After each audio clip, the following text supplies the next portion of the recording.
Welcome to the RePsychled podcast, where we discuss everyday issues from a mental health perspective. We are your hosts, Dr. Rashonda Strickland, Dr. LaFonya Jones-Hines, and Dr. Nichelle Wall. Now, don't get it twisted. We're not going to be your stereotypical therapist. What we will be is informative, down to earth, a little spicy, and vulnerable. All right, interns, turn up your volume, grab your pen and paper. It's supervision time. As a reminder, this podcast is not meant to take the place of a relationship with a licensed mental health professional.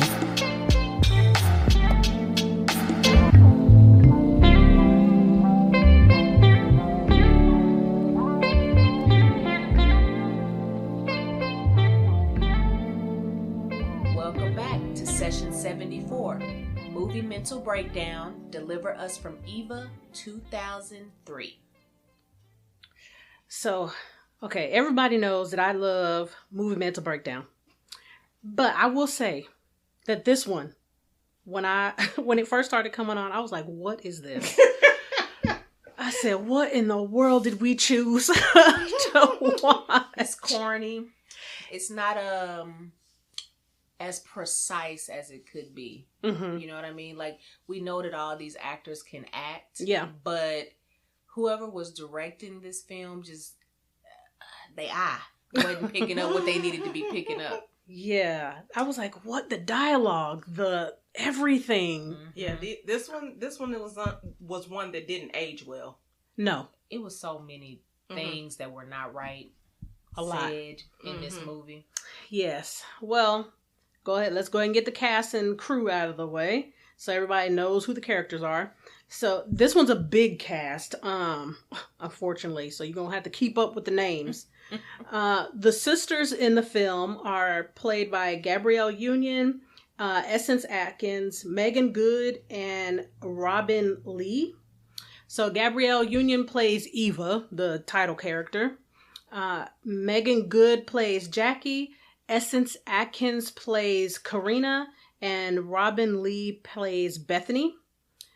Duane Martin plays Michael, who is Dating.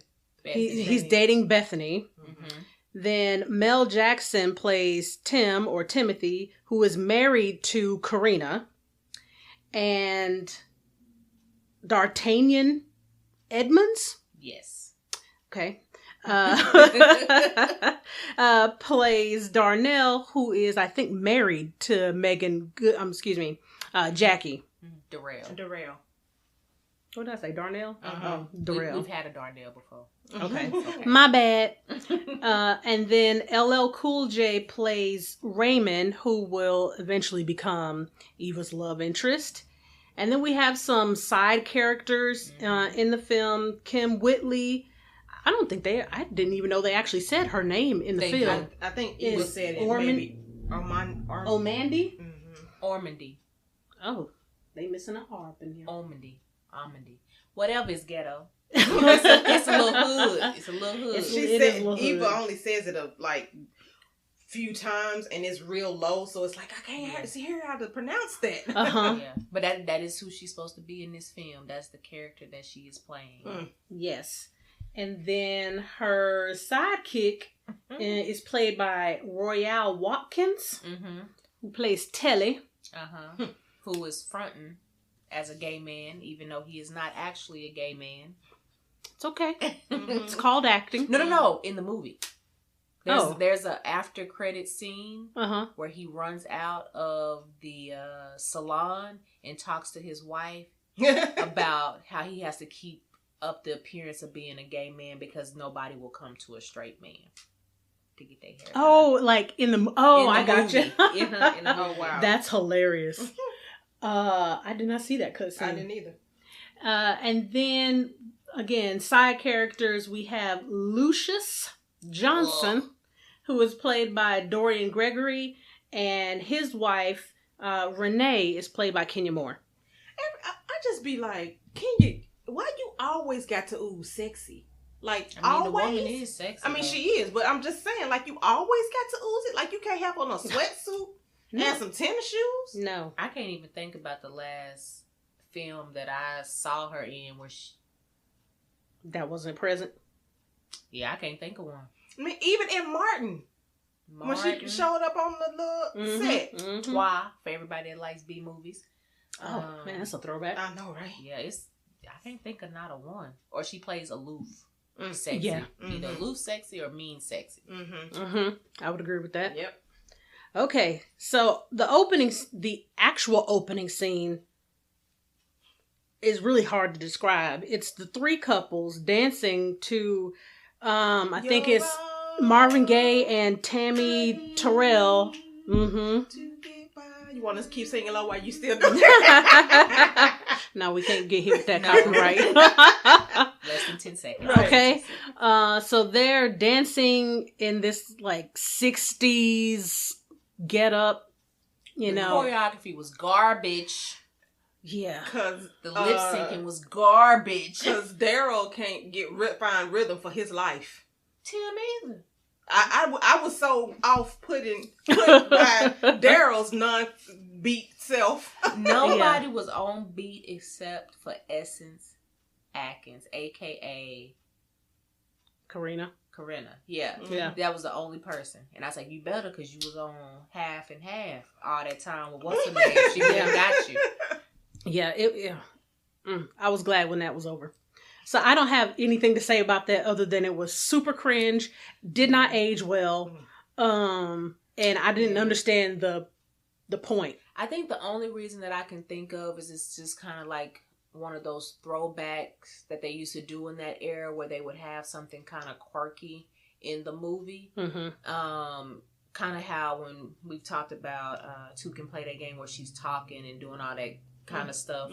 And so I'm assuming this is like a symbolic scene of how happy they could actually be if it was just them with their significant others. That makes without sense. the sister. But they could have done this. Yes. In a myriad of different ways. Yeah. They could have. But chose not to. But I understand what you're saying. That does make sense. And I had wondered that, but I was so taken aback by the dancing. The whole thing. The whole thing. The graininess of the film, the colors, everything. It was just not put together well. Like, it's not that I feel like it could not have been executed, but whoever was running the show just didn't do... Yeah. They didn't do what they got paid for. It's all right. But we are looking at it in a different time now. Yes. What is this? 18 years? So, okay. So then the actual opening scene in all black movie fashion, we start with a good old voiceover. And Ray is, at his funeral, or, quote unquote at his funeral. And then we do the flashback to, it all started because, and then, fade to black music, right? Yeah, 6 months later. 6 months. Now, we want you to keep in mind, all of this has occurred. 6 meses. And we actually got a time frame this time. Because we don't normally get time frames. And the one time or 2 times we've gotten one is real short this go round. So he flashes back to now. Kareenah is about to have a book club meeting at her home. And she thinks that she's getting ready to sit up in the living room. However, her husband, and I'm assuming they're all friends, and his 2 friends, which also happen to be partners to her sisters, are all trying to watch the game on TV. And she's like, oh, baby, I want to be, we have a book club. And first thing out of Eva said. Good. Every time they said that, it made me cringe. Eva said. I get being influenced by your sister who got it together, pulled y'all through, rough times in your life. But you've already made these agreements with your significant others. And we'll see this throughout the movie. And I'm like, y'all just crapping on y'all's husbands. You promised this man a month ago. He know how y'all are. He made sure to talk to you about this a whole month in advance. Yep. And you forgot. Y'all ain't nobody else got TVs? Right. Or y'all don't have a TV in another room? Because he said y'all can go to another room. And y'all are doing a book club. But y'all want to watch the movie simultaneously or right after? Beloved at that. And that's a long movie. Right. And it's traumatizing. And I'm like, y'all could have went over the book, let them finish watching the game, and then switch rooms. Because by the time y'all do the whole, like, analysis of Beloved, the book, the game probably would have been over by then. Exactly. Yeah, I didn't understand the exchange. Yeah.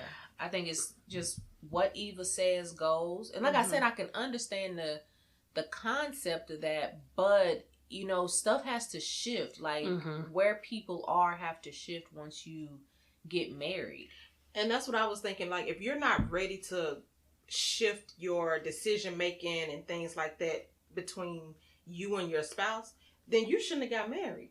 You should have stayed single so that your sister can continue to run your life. Well, I was wondering if, because she has so much control in their lives, how in the world did you get married in the first place?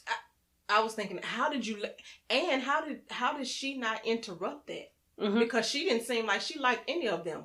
I think she liked Timothy, aka Tim, but he is the more mild-mannered out of all of them and the most polished out of all of them. And according to how they were kind of describing, I think she got married first. Kareenah. Kareenah, okay. And so I'm assuming that was a sufficient situation. Well, she was still sabotaging them. Yes, but I think the only person that she annihilated every time was Darrell. Mike. Jacqui. Yes, but I think she was able to easily annihilate Darrell because he was so easy to annihilate. He was sensitive. Right. Yeah. He was sensitive. Yeah, and he wasn't as savvy. Right. He wasn't quick on his feet. And I don't think he was really trying to go up against Eva like that. I think he just really was trying to get his cuddles in. I don't think he could. And I think he know that. He couldn't. Yeah, absolutely. But I do agree he was trying to get them cuddles. You know, and one of the things that I was thinking about just kind of as this scene unfolded, you know, she kind of used like this feminist kind of logic against them on why they shouldn't have the TV. And I was like, you're almost defeating your own argument, but you think you're making an argument because they don't have a rebuttal to give you. So it gave you like this false sense of power. Yeah, and superiority over them. But I was like, you're not making like a real point. Yeah, a real point. You're just, it's a lot of hot air and fluff to make you seem like you got it all together. And, you know, that you are the sister that they've kind of believe you to be. But there was really nothing behind it. Because I would imagine that if one of them really stood up. Which I thought was going to be, well, when I first saw this movie, I thought it was going to be Mike when he stood up. Because he was like, I'm not intimidated by your $500 words. I was like, well, get her. Get her. I know. I think he played his character well, considering his profession. I think, like, when I look back on it now, watching this movie, I feel that, and we'll get into this further, but because of what Eva has endured and sacrificed for her family, I don't feel like she believes she can have those conversations with her sisters. So she takes it out on the men because they're not going nowhere because they love her sisters. Yeah. And so who she is to her sisters, how she comes across is totally different than how she is with them, because she's so soft and understanding and kind of thing, and then she be ripping heads off with these men. I mean, I blame her ex, but you know. Yeah. The other thing I was thinking about this scene is it supports the idea that men don't have a say-so in their homes. That whole happy wife, happy life concept. Yeah. Versus happy spouse, happy house. You know, and I was like, ugh, I hate that. Yeah. You know, because like you guys had already said, you know, they had already came up with a plan, made the arrangements, everybody was cool until. Yeah, and because even Kareenah, she was even getting ready to be like, okay, well, yeah, we can't go into the other room, whatever. And then, no, I'm like, girl, first of all, stop yelling at my husband. That's what you're going to do. Okay. She wounded. She just walking around with them wounds just unhealed. I'm like, you need a hug. I want to say something else, but this we be this trying to be PG. She needs a hug from the lower part. Yeah. It was just, for it to be such a short little scene, I was like, man, that's a lot jam-packed into that. A lot of dynamics, a lot of, like you said, unhealed stuff that's just sitting out there. Yeah, and we can see the beginning of the dynamic of the sisters, too. Kareenah is the second oldest. She is the one that got to do everything. Well, all of them did underneath Eva, but she's the one that went to med school. She's the one that keeps the sisters in line throughout the movie, checks them. Then you got the free-spirited middle child who's all spiritual, and then you got the baby who was spoiled. So, boy, for real. I was like, come on, Meagan Good. And I was going to say, she played that role real good. I was like, oh, she need a sister. I almost didn't recognize her. I was like, oh, that's Meagan Good. She's so young. Yeah. And so little. Real itty bitty. So then we transition over to the men at the bar. And I was like, okay. Now, mind you, this is after Tim said, I'm putting my foot down. I guess that foot came back up and you had to walk to the bar. Right. Walk inside the bar. Yes. And this is where we learn that the girl's father died. Now, both parents died in the Well, we don't learn that in that moment, though. Oh. Because he said their dad died when they were younger. But we learned later that it was both their parents. So if you're, paying attention to this part, you start to get the glimpse of why Eva and the sisters have the relationship that they do. Because the sibling had to parentify. Yeah. And when you parentify, you tend to go overboard because you don't have the emotional capacity or even the knowledge base to really parent somebody that's the same age as you, essentially. And you gotta think, I think she was 18. And then she had a baby sister. Yeah. Because she just now in college, so she had to been in diapers. Yeah. Probably. Almost. Yeah. A toddler, something like that. Yeah, for sure. And then we see Ray. Looking fine. Over there, and two ladies. It seems like, I don't know if these both showed up at the same time, if one was there and then the other one showed up. Yeah. I don't know how that came to be. But we see the ladies about to get into a little scuffle. And, he do his little LL Cool J thing, Yes. Trying to be all smooth and stiff. At least he was honest, though. He was. He did say, this is my fault. Y'all shouldn't be mad at each other. You should be mad at me. I did. like both of y'all. And they was like, we can like each other, too. And I was like, this movie has to be written by a man. Yeah. Because 9 times out of 10, that is not how that's going to go. Yeah, I feel like if in situations like this, there would have already been some type of conversation amongst the couples. Hey, what are your interests? Are you strictly heterosexual? Are you bisexual? Are you poly? Like, they would have had some sort of conversation. Because I'm telling you, I see the man I'm dating, and he ain't telling me he dating other people. I'm going to be a little violent. But see, you thinking with your today eyes. We talking about 2003. No, I'm saying I would have went off. Oh, yeah. Oh, okay. Oh, yeah. Yes. My 2003 version of me. Oh, for sure. Oh, yeah. It'd have been on and popping up in there. Yeah. And I would have been misguidedly been popping off on her with my 2003 brain. Right. My 2021 brain. He and I about to have a real serious discussion. I'd have went off on him. I don't know if I would have went off because I wouldn't have wanted to embarrass myself. But I definitely would not be going off on her, though. No, not today. I don't know what I would have done, but it wouldn't have been to her. He would have got all of it. Yeah. That would have been later. But first, my 2003 brain, daggers, and it would have been on and popping. We missed a little thing right before Ray came in. Mike bringing up the Dandridge Fund. Yeah, I don't know. What is I keep mentioning it in this film, and I don't quite know what it is or what So they had money or something from their parents' death. Yeah, and they put it in an account.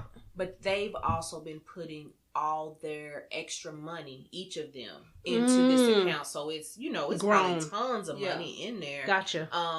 And for somebody who new to the family, he's always or not talking even about, in the family. But I'm saying he the weakest link at this point throughout the movie. Yes. Really, if you really think about it, he the weakest link and had the most training to pull this situation off. But he was just tearing my nerves up. For a second, I was like, do you not really love Bethany? Is it just about the money? Yeah. Right. Because, Bethany ain't going to care because she the most, she going to care because she's business-minded. But in her outside of business head, she's like, do you want to meditate?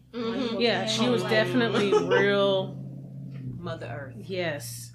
Yeah, it was getting on my nerves that he kept bringing it up. Like, first of all, sir, you're not even in the family. And you're not entitled to any of it. Right. Yeah, I didn't understand. Bringing it up more than the husbands. Yeah, I didn't understand. I was like, okay, they got this money, but okay. Yeah. Yeah. But yes, they did bring it up in that, which surprisingly, I was like, y'all had enough money to, collect $5,000 between the three of y'all? Well, I know Tim got money. Now, I don't know what the rest of their pockets looking like, but I know Tim got money. Yeah. Well, here they go get to talking. And they see Ray, Ray's boom boom room over there. And, once he's done with the ladies and they walk off together, because now they a triad now, I guess. A throuple. Or a throuple. So then they get him to come over there, and then this is when they plans start. They start scheming right now. And the scheme that they present to him is they want Ray to take Eva off their hands and convince her that he loves her so that she will move away to some foreign land and then break up with her. Darrell said so she'll stay. Don't nobody know where that is on the map because I don't. Because that's what he said. I don't. I'm like, sorry. What? Yeah, that was bad. So they want him to move her away so that she will stay away and not come back so that they can live these happily ever lives, after lives that they've got planned in their head. Yeah. This is so cringe to me. Which part?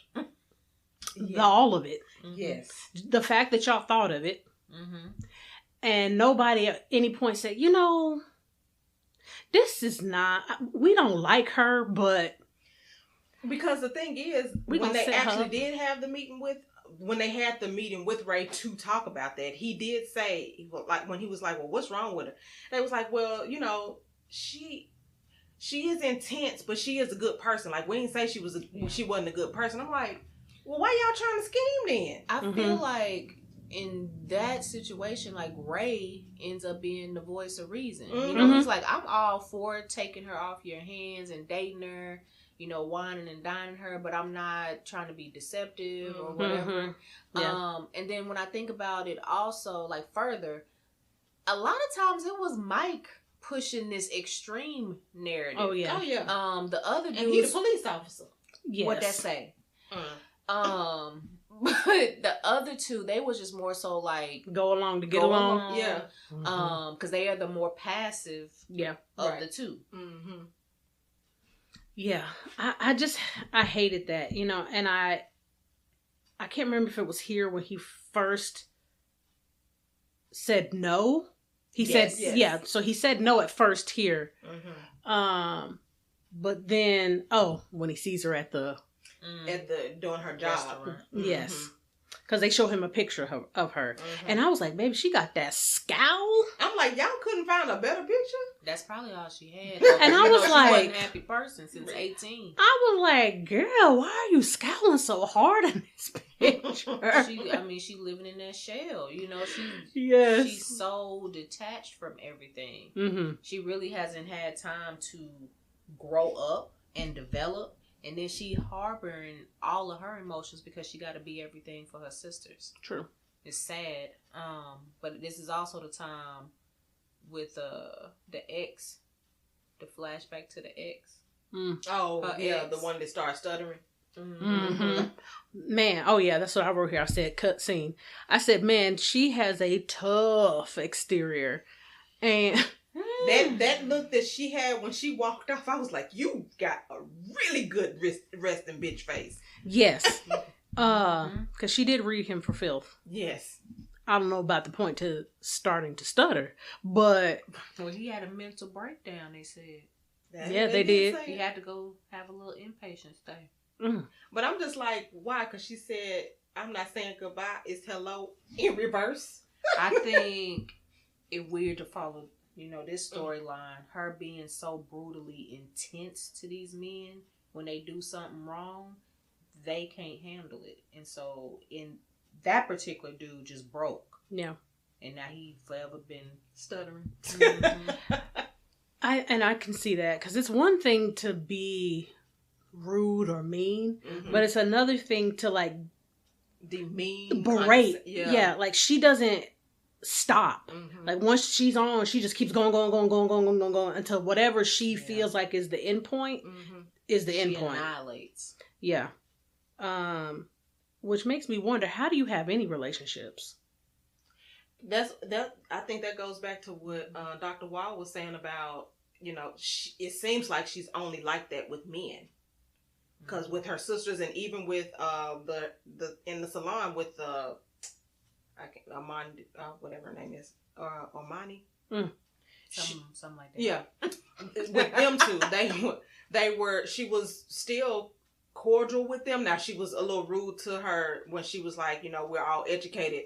And then, she did the little condescending look at her. But, she was still cordial and likable. Yeah. And she wasn't, and I don't know if this is because of position. She wasn't rude to her boss.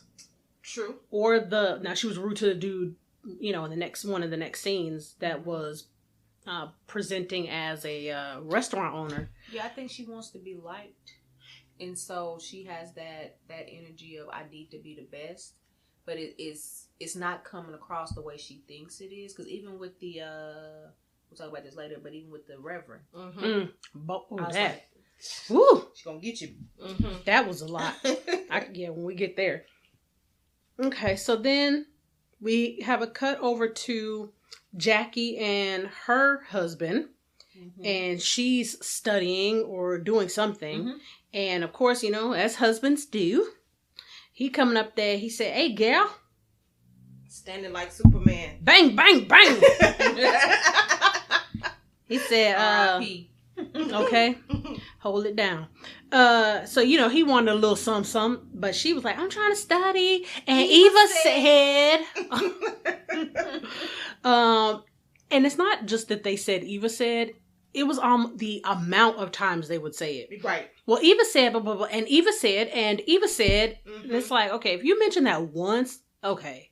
But if it's like throughout the whole conversation. Divine devotion. Yes. Absolutely. It makes me wonder if where's the line for respect versus blind devotion? What is or enmeshed? Like, where does that line start and stop? I'm like, where was everybody else? Why did nobody help these girls? You know what I mean? Like, why did y'all leave? And we don't know the background, but the therapist in me is like, why did y'all leave this 18-year-old to take care of all these kids? Because I imagine the next oldest is maybe 2 years, maybe 3 after that, and then the baby is the baby. So I'm just like, this 18-year-old is taking care of underdeveloped people. She's underdeveloped. She don't know how to do nothing. So she has taught them these things, and it's not gonna be all healthy, you know. Yeah, because that busting up in the room, girl, I was like, how you bust up in a married couple's room? How you come in my house? It was just real chill. And was super rude to her husband. And you don't say nothing. Other than, "Are you okay?" Well, maybe she just had a bad day.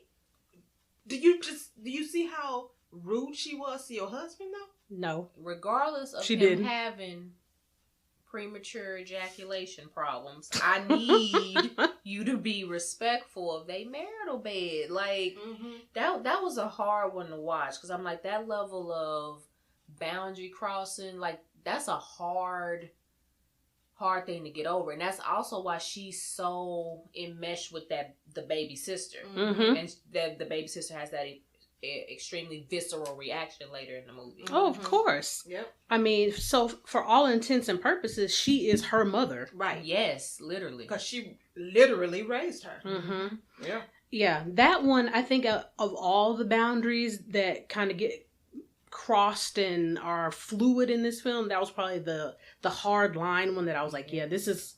It's a lot. You way went over the line. Can you imagine one of your brothers busting in while you in dark chocolate? Can you imagine your little brother coming in while you and your... I'm telling you right now. Mm-mm. We fighting on site. First of all, my brothers have been text me. Can you come in the kitchen? They're not going to even knock on the door. No. My thing is, why are you in my house unannounced? That's the thing. Right. In the state of Texas. Right. And you said she gave me a key in the state for of emergency. But wait. Ain't no emergency. Ain't no emergency. Not a one. You just had a bad day at work or wherever. Mm-hmm. Mm-hmm. What's the emergency? Yeah. Because, like, my sibling has a key to my house. Yeah. But they also don't just use their key to just come in when they feel like it. An emergency mean like if I fail and I can't get up. So it's so you can come get me. Yeah. Right. Not for you. Right. Exactly. Prime example is, it was red cup day the other day at Starbucks. And I was like, ooh, I'm gonna go get me my red cup for free. Mm-hmm. And I was like, ooh, Bestie might want something to drink. I'm gonna surprise her with some stuff. I got all the keys. Mm-hmm. But I said ding ding ding. Mm-hmm. Cause her boo thing might have been up in there. Shout out to Bam Bam. He might have been up in there. And I was like, I'm just gonna bring the drinks. Mm-hmm. Take them, hug, bye. See you later. Because I first of all, I don't need to be scarred that way. Right. I love y'all, but I don't want to see y'all in these positions. Right. No. It's too much. It's too much.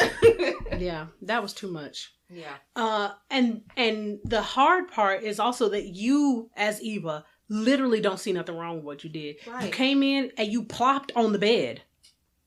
After you saw that they was getting ready to get it. We in full blown foreplay. Right. Yeah, really, she y'all has done no... almost advanced past that. Y'all about to... Because she don't have a top on no more. No. Like, she on top of him. Right. On the edge of the bed, next to the door. It wasn't like they was under the covers in a corner somewhere. Like, this was getting ready to straight be a quickie real quick. Yeah. Yes.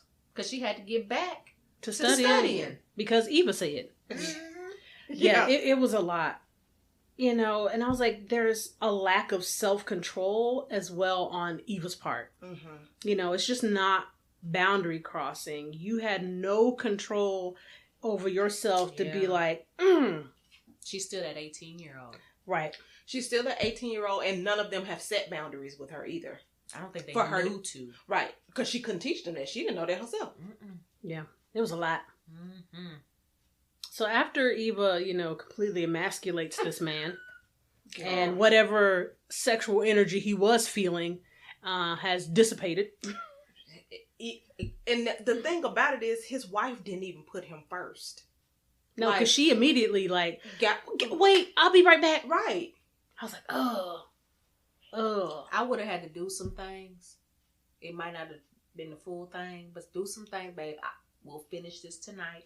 I'm gonna get you right, and then I'm gonna go see what my sister need, and then tonight we'll have the full-fledged situation. Because I'm not gonna do him like that. We've already had a whole conversation about how he is the more PDA person in our relationship. Like, this is a constant problem in their relationship. So if he's making the effort to show up, be around you, ask the questions he need to ask, and then you say yes, and then you say no, that's not gonna work. Especially not when he already got some sexual dysfunction going on. Yeah.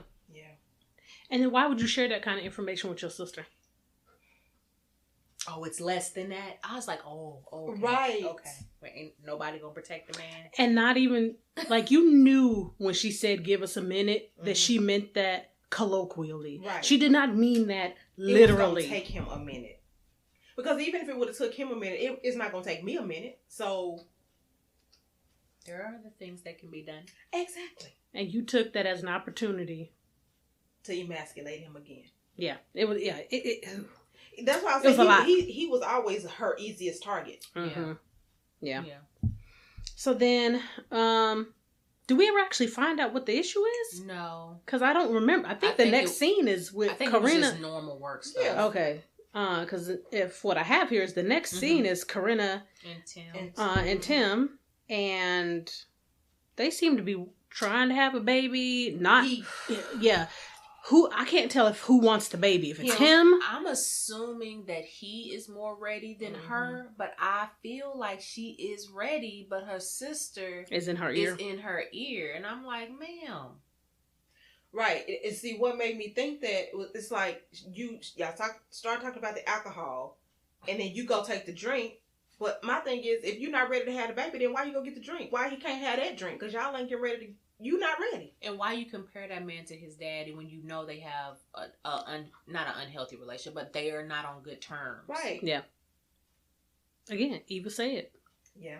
And she did it so manipulative. Yeah, because I was like, it wasn't subtle. Mm-hmm. It may have been subtle to the sister. Right. But as a viewer, it wasn't subtle. Right. Because, there was one of those things that was, you say something and you just throw it out into the ether. Mm-hmm.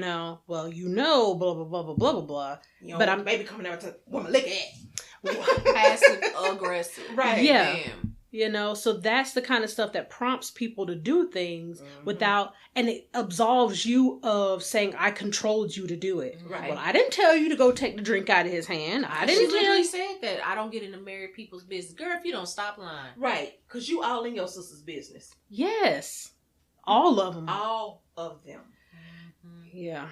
It was sad, though, to see that part, too, because you can tell that Tim was hurt by that. You can tell that he wants to be a father, of course, from, a place of deficit in his own life, probably with his dad, and he wants to be a great father, and he feels like they're ready. And based off of the pieces of conversation we get in the movie, it sounds like she also feels ready, but there's fear there, and then her sister is playing into the fear of being 2%. Yes. Yeah. Because the thing that I was kind of thinking while that scene was going on, I was like, you're behaving just like Eva. You just sound nicer when you do it. Mm-hmm. That's the only difference. Which makes sense because they're probably the closest. Mm-hmm. Because I was like, you speak just like her. Mm-hmm. You discount what he's saying. You, kind of assert your own will over him. Mm-hmm. Don't give him choice. But you just sound sweeter when you do it. Mm-hmm. Which almost, I'm like, it almost makes it worse. Because at least Eva is direct.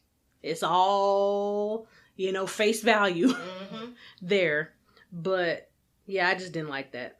But, we got the chance to see that he definitely felt emasculated. Mm-hmm. Yeah, he had that little scene in his head where she chopped his member off. And director, why couldn't you pull the man boxes down more in this scene? Because you can see the boxes. We know he got boxes on in this scene where he's supposedly naked. Y'all know I see this stuff. It bothers my soul. I cannot deal with it. Maybe when it was in its original film quality, we probably didn't see it. But, these digitized movies now, everything that wasn't visible now all of a sudden is. That is true. That is true. So then we get the men back at the bar. Oh, no, you skipped it. The morning rituals. You got to talk about the morning rituals? Oh, the montage. Oh. Now, what I will say is I actually really like this thought process of having, like, a morning ritual song that y'all do together, even though y'all aren't together. Mm-hmm. And it motivates y'all and inspires y'all. But doing it to the letter, to the T, that's the... It's too much. It's too much. Yeah. Yeah, I did skip that part. My bad. Did y'all have other thoughts about it? No, because that's your scene that you hate where they walking. Okay, because that's probably why I didn't write nothing about it, because I was just like, what? And the men know, they hated it. This song! I hate this song! Yeah, I was like, what is going on? But I will say, you can see the difference in the women visually, because they have Eva in like a power suit. you know, with the shoulder pads, the whole, you know, to present that masculine energy. And then the sisters are in much more feminized clothing, you know, to, I guess, highlight their softness and the difference between the four of them. So then we get a weird cut back to the men at the bar.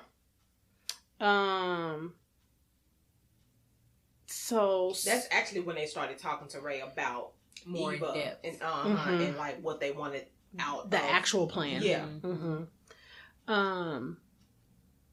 And I said, okay, so this was kind of the first introduction that we have to Ray not having a family, because he mentions, you know, he's being an orphan, and having no ties, so that's why he's able to just move around like he does. Can we say avoidant? Yeah. Yes. This is I know I was thinking dismissive, kind of attachment style. You know, that lack of foundation, you know, is the thing that sets the stage for pretty much everything. You know, if you don't see a need or have any experience with being able to be grounded, there's no purpose or no need as an adult for you to feel that way. No roots. Those are things that you don't learn. You learn how to survive. Yeah. And this is actually where they show him the picture of Eva. We were a little early. This is that, because I actually wrote that down. And I was like, I think this is a visual representation of like her being guarded, you know, like always on edge, on guard for the hurt from wherever it may be. I think also to add to that she's always in protective mode, like either protecting herself, protecting her sisters, like she's always in protective mode. Oh yeah. And we haven't got into this fully, but once we know more about the situation with her ex, it also explains why. You know, the one other person that she could be close to didn't do it right. Right. So so Ray initially is like, excuse me, I think he thought they were joking or not being serious about this. And then at some point was like, oh no, these fools serious. Like they want me to really date this woman for money. But he said he didn't have a problem being a gigolo. Right. So initially I appreciated his turn down. But of course, you know, movie plot, so he can't do that, obviously. But in a real world setting, I'm like, I appreciate that you at least had enough integrity initially to be like, oh no, like, no, I ain't gonna do that mess. Like, what you mean? Yeah, because they was like purposefully wanting her to be hurt, which is the reason she's like that now. So y'all just wanted to validate the hurt.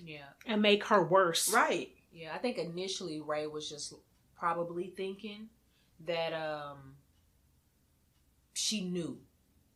You know what I mean? Like she would know that they were trying to set him up with her or something like that, and it wasn't this whole plot twist that they actually had going on. Because I mean, him being a gigolo, he already do that, so that's not really that big of a deal. He seemed like a very honest and open partner with the way he moving.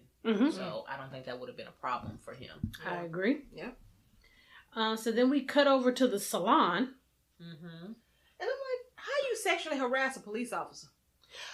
Okay, I was like, you grabbed this man's behind in front of his partner, and then No, it was some lady sitting on the sitting down in the waiting area. Yeah, I'm assuming she was a customer. Yeah. I was like, how you just grab this man behind in front of his partner and then you don't say nothing? Right, and he a police officer. But she would be the one not to say nothing, though. Out of all of them? Yeah. I know, I was just like, first, assault much? Right. But that is my 2021 brain, not my 2003 brain. And, you know, nowadays they wouldn't even touch him. Because him being a cop. Unless they know him in the neighborhood, which it seems like they do. Yeah, but I was just like, oh, man, the boundary violations in this movie. Yes. It was too much. But he comes in talking about this Dandridge font. Sir, can you say hello? Can you kiss me? Like, first of all, what you talking about some evil we need to talk about. Why? Why do you need to talk about this? This ain't got nothing to do with you. Oh, yeah, it was a lot. Yeah. But then she emasculated him again. I don't know why they keep walking into these traps. Yeah. Because she was talking about his guts. Right. And why he needed that fiber. I don't know why Bethany gave it to him at the salon. We know salon culture. Yes. Just like men know barbershop culture. And they know Don't salon culture too. Because they in there every week or day, it seemed like. So why you just didn't bring it home? Why you didn't have... Why wasn't it in a bag? Right. And if you're going to give it to him in the salon. And I'm pretty sure he wasn't about to take that and he on duty. Because that's going to be a problem. And you got the label facing out so everybody... No subtlety. At all. No subtlety. Like, just the business. Y'all, like, again, y'all have no boundaries. And then you let your sister talking this man into a colonic or... That man got ate up. Colonoscopy? Yeah, I couldn't... Colonic. It was a colonic. Oh, colonic, okay. To pull the... That's not really what happens, but to release the feces. And I was like, you let her talk you into talking him into that. And why did you go along with it? Like, so my thing is, y'all with the right men. Cause, and I feel like he probably did need it. If you at this stage where you got the crushed up fiber, you do need medical treatment. You probably do, but I'm just saying, like, why did you let her make you do it then? Mm-hmm. Like, to figure that out on your own that you need, like, let's have a conversation about it at a different time, but like, not because, I would have not done it just because Eva said it.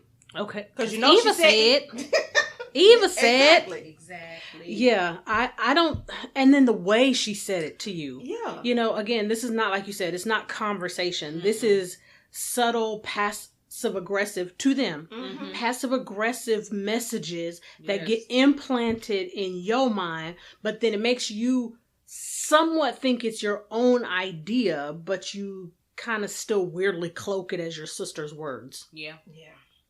It's just a lot going on there. Yeah. And then poor guy, you know, they was tearing him up with that thing. Didn't put no lube on it. But you know, they gotta emasculate even further. Right. Because I'm like, that's not how that really goes, but. Right, because I was like, they don't get put to sleep for that? No. I know the colonoscopy they do, but I didn't know it's just supposed to be water. It hydrates the feces and then comes back out. You have surgery sometimes. Sometimes. Yeah. But when I was looking at his scenes, Duane Martin's scenes, aka Mike, there was a lot of homophobic things going on with him, which is ironic. Yes. In his personal life. Okay, thank you. I thought I had picked that up. Because later, but I was like, when Terry Crews turned and was looking, with the hairstylist. Made the call to the headquarters. The different things that he said to Ray when Ray didn't go when Terry Crews popped up. Mm-hmm. It was just he was always on that, and I don't know if that was just supposed to be his character or if that was some foreshadowing into his own life and the accusations that are out there in the world right now. Ain't no telling. Man, I wish we could go back in time. Mm-hmm. Ain't no telling. So then... Oh, so one of the things that I have wrote here, you know, I was like, the sisters keep listening to Eva. And I'm surprised, which is why I think what you said is correct, that their relationships aren't worse than what they are. Mm-hmm. You know? Yeah. Because it's sabotage all the way around. Remember what Mike said. Mike was the one who always said who they are with us by themselves is totally different than who they are when Eva is there. And so they get to do all the things that they've agreed to do and be loving to each other, him getting to spend the night, the whole night. Like, they get to do that. It's when Eva pops up or her words are in their head that this stuff ends up happening. Yeah. The boundaries. Mm-hmm. So then we cut over to she's at the restaurant doing her inspector thing. This is where we learn that she's a health inspector. And she was doing the most. Oh, God. I understand cleanliness. However, ain't no restaurant on this planet not walking around with some health code violation. I remember when I first saw this movie, I was like, I'm going to look up what a health code inspector is. I can do that. Girl, no. I wanted to do it. I looked it up, but I was still too young to do it, so. Oh. I mean, now, I will say we need more people like Eva, because she was thorough. Mm-hmm. She was thorough. She was. And I was like, I had two feelings about it, because I was like, I can appreciate your thoroughness and wanting to ensure that they are following the guidelines and being compliant. Mm-hmm. But, ma'am, your method on doing that, though, you're not creating a relationship with the people in the community that will, one, make them want to change these ways, and two, not come after you and hurt you. Because so you got to cook all the time. You can't eat nowhere. Because, as soon as they see you walk in the door. Right. There's something going to pop off. Right. Like we saw later. Yeah. And then again, she was all the way live with the restaurant owner, or, supposed restaurant owner, going off again, using this. Now it wasn't feminist. Mm-hmm. Now you're using almost like race logic. Talking about not being uncompromising, but all of the people that you utilized are almost leaders, martyrs. Mm-hmm. Yeah, and I was like, you are doing the most. And then talked about the man mama. I was like, what does his mama have to do with any of this? And why haven't you lost your job? Because that's later what on, they want. Right. It's the state, remember that. True. Because I'm like, later on, we found out that he was somebody of power in her job. But I'm like, how did she not get fired? Because that's what he wanted. Right. I'm like, why? And my thing is, I can understand you wanting the thorough compliance. Yes. But all that other stuff to him, it's too much. Yeah. It's abusive. It was. There was literally no reason for her to speak to him that way. Because, one, he wasn't speaking to her that way. No. Right. And if you didn't want to comply with what he asked you about, can you just let me slide with it? Just say no. Mm-hmm. Yeah, it was a misuse of power. Yeah. That she got promoted for. Ain't that's the way it go? Uh-huh. Right. That's the way it go, huh? So then, simultaneously during this time, Ray, we learn, is a meat delivery guy. Mm-hmm. For Joe Mo's. And he just so happens to be delivering meat. Caramel meat. Okay. No, I'm joking. Of two different kinds, to the restaurant. And he see her in the cut going off, all, just gonna say crazy. But attractive to him. Well, they say they like crazy. Mm-hmm. That's what they say. Mm-hmm. You can only pick two. Yeah. It scared and excited him. It did. Mm-hmm. It did. So then he goes back and said, all right, I'll take y'all a deal. Mm-hmm. He like a challenge. Mm-hmm. But didn't he up the amount? Because they said 3 at first, I thought. And then he upped it to 5, didn't he? I don't know if they ever said a number. I didn't hear it. I don't think they said a number, but the number that he said, they was like, what? And I'm like, how much, first of all, how much did y'all think he was going to say? And then 2, you only needed $5,000 to save your house? Well, to get the house. $5,000? I mean, it's not realistic. No, I was going to say, no, that's not realistic. And sure not in Cali. No. In Cali. Not even and back that was then. A nice house. Because this was before the crash. Yeah. Housing market crash. So he probably only needed $5,000 because, they was handing out houses like hotcakes back then. Which is the reason we ended up having the housing crash. But also remember his landlord was selling the house. It wasn't like he was having to go to the bank. It was just going to be really an exchange of ownership. So maybe that's all the guy had agreed to. Gotcha. Yeah. And then he needed $300 for the dates. I said, where y'all going at in LA? For $300. For 6 months? That's cheap. I was like, dang, I'm doing something wrong. My dates for myself be more than that. Okay. So, in this time, we also learned that Eva gets a job offer. Yes. To go to Chicago. Chirac. And be the, lead inspector or something of that nature. Director. We'll just say something like that. Yeah, She's gonna be a boss. On the door it said something about director, something health inspector. Yeah. And then she immediately realizes, oh, I'm gonna have to leave my sisters. Yeah, that guilt. Mm-hmm. And all of the wind in her sails just deflated. And then she's at the salon again. And she is hella nervous the whole time. And she's just talking to her sisters. And I was like, man, she's just so freaking uptight. As my husband will say, you're wound up tighter than a 2-day-old clock. Girl, my mama be saying tighter than Dick's hat band. I said, Mama, what are you saying? What's wrong with these old souls? I cannot. Cause I'm like, she can't even be in the moment with everybody laughing and joking, cause you so focused on your fear of leaving them and what that's gonna mean. And I couldn't tell what it was going to mean to her or what it was going to mean to them or them as the collective.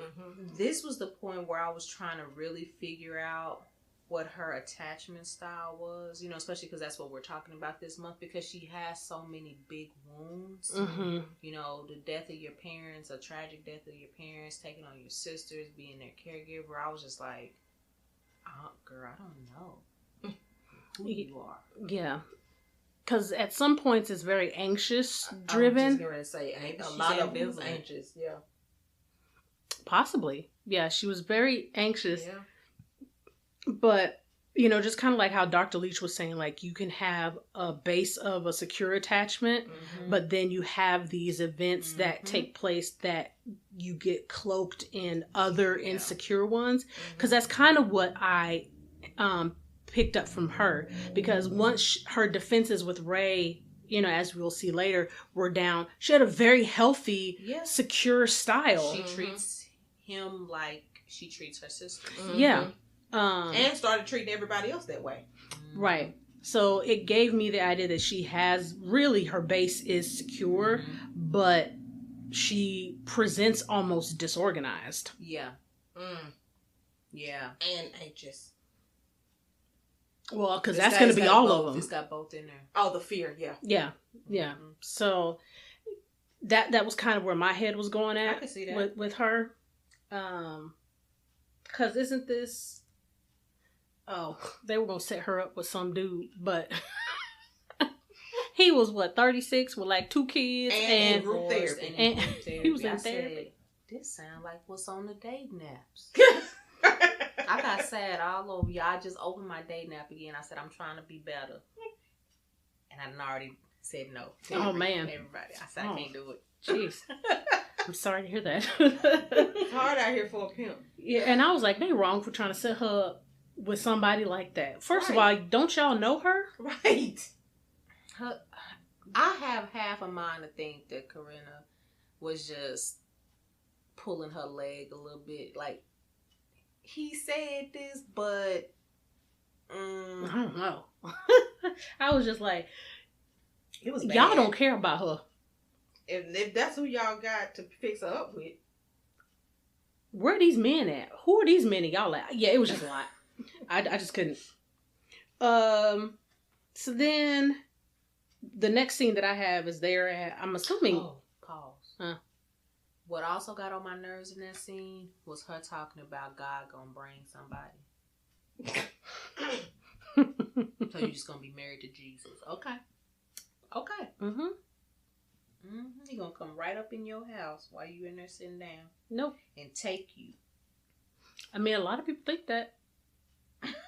I mean, if you're gonna pray and ask God to send you somebody, you need to be out there. Like they used to say, they not gonna knock on your door. No, it's not gonna be like, the obscenity films are gonna be, the pizza delivery guy's gonna knock on the door and he gonna say, be fine as wine. Right. Mm-hmm. Or the plumber's gonna say, do you mind if I lay some pipes? I do, and don't come back ever. Yeah, that's not how it go. But The next thing I have is that they're at, I'm assuming, Eva's house? Pause again, I'm sorry. What else? This is when Lucius is introduced. Oh, it is? Uh-huh. Oh, I totally forgot about that. Yeah, Lucius, the ex-boyfriend that she had throughout high school, and they were engaged to be married. He left her. He left her because she chose her sisters over him. Because that is exactly when her parents died in the car crash. So, which I'm like, what do you expect, sir? Right. I was just supposed to leave. But we also, she was 18. Yes. Presumably he was 18, maybe 18 to 20. So they're all young. Yes. So it's not unheard of for him to think, I guess, selfishly like that. Well, he would have had a ready-made family, and he probably wasn't ready, of course, to step up as a father. Yeah. He appears to be very upwardly mobile. The whole black excellence. That. Yeah. Yeah. And you can see the hurt now that you bring that scene back up. You can definitely see the hurt that's still there, the unprocessed grief that she has regarding the relationship. And I would even say her parents to some extent, because she had to go into work mode when it came to her sisters and probably stayed in work mode. Yeah.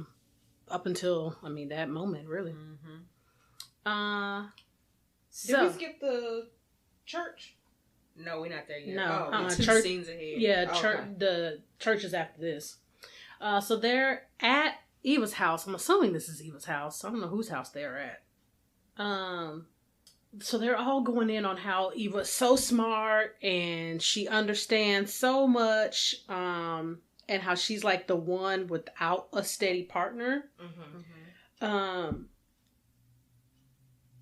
there's a cut scene in there with, I think it's Bethany and Michael and Kareenah and Timothy. It's 2 cut scenes in there. So the one with Bethany, I thought she made some good points about, even though she still said Eva said. Evaisms. Yes. I did think that there were some good points in her setting some boundaries for herself, in that, I don't want to be just shacking up with you. Like, I want us to be committed on our way and trajectory towards getting married. Which Mike didn't really seem to be. So, which is weird. He also said that he was almost getting ready to get married to Ray when they were in the bar. So I'm like, why are you acting like this? So what I get the feel that he didn't want to make it seem like he just he was going to propose to her just to stay the night with her. So I could respect that as well, because if you're going to marry the woman, marry her with good intentions. And do it at a time when you're ready. Yeah. Not because Eva or whoever is trying to pressure you. I agreed with that. And this is when she was trying to do that numb your hoe. Get him to meditate and all that kind of stuff. That was cracking me up too. I was like, he's like, no. I don't want to do this. Are you stressed? Let's meditate. But she always plays these typically she plays these kind of roles in movies. Yeah. And then over at Kareenah's, I was like, man, she is not addressing her spouse's feelings at all. I don't think she's addressing hers either. No. Well, none of them really know how to access their feelings. Probably other than irritability, frustration, anger. Yeah. That seems to be like the easiest feeling for people to kind of identify. But I was like, she is just not taking anything he's saying into consideration about his desire to have a child and be a father. Not just have a child. Like, he wants to be a father. Now, I don't know if he wants to, make up for the father he had. But I think so, because he said that. He said he did make mention of, the kind of father I had, and something. I can't remember what else he said, but he did reference that. And the other thing, I was like, then she proceeds to insult him just like her sister. Yep. And I'm like, you ever fixed anything around here? Seriously, ma'am. Seriously. That's out of the whole conversation. That's what you got. So that's not the time, right, to say that. Let's talk about that point later. Right. Let's stay on task. Yeah, I was just like these po men, even though they doing something trash. Mm-hmm. Yeah. I was like, but still, they are just really getting it from so many angles. Mm-hmm. It was really unfortunate to see some of the treatment that they got. Mm-hmm. Still does not justify this malarkey that they got going on about Eva. Mm-hmm. Not malarkey. But I thought, it was really sad to see some of the treatment that they were receiving. Yeah.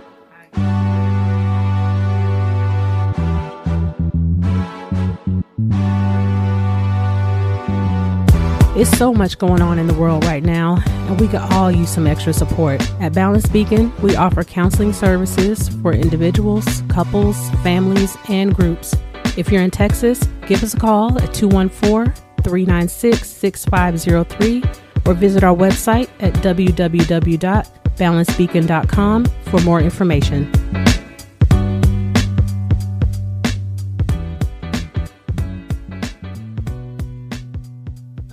So now it's the church. Oh, okay.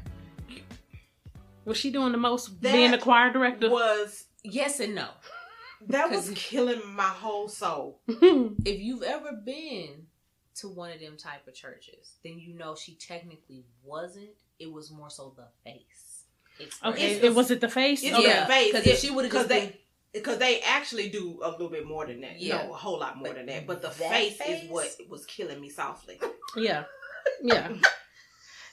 Because I think that's what the doing too much was maybe for me. Like there was something that wasn't syncing well for me, and I couldn't tell what wasn't syncing. Because I grew up in churches like that, very lots of singing and very theatrical. Yeah.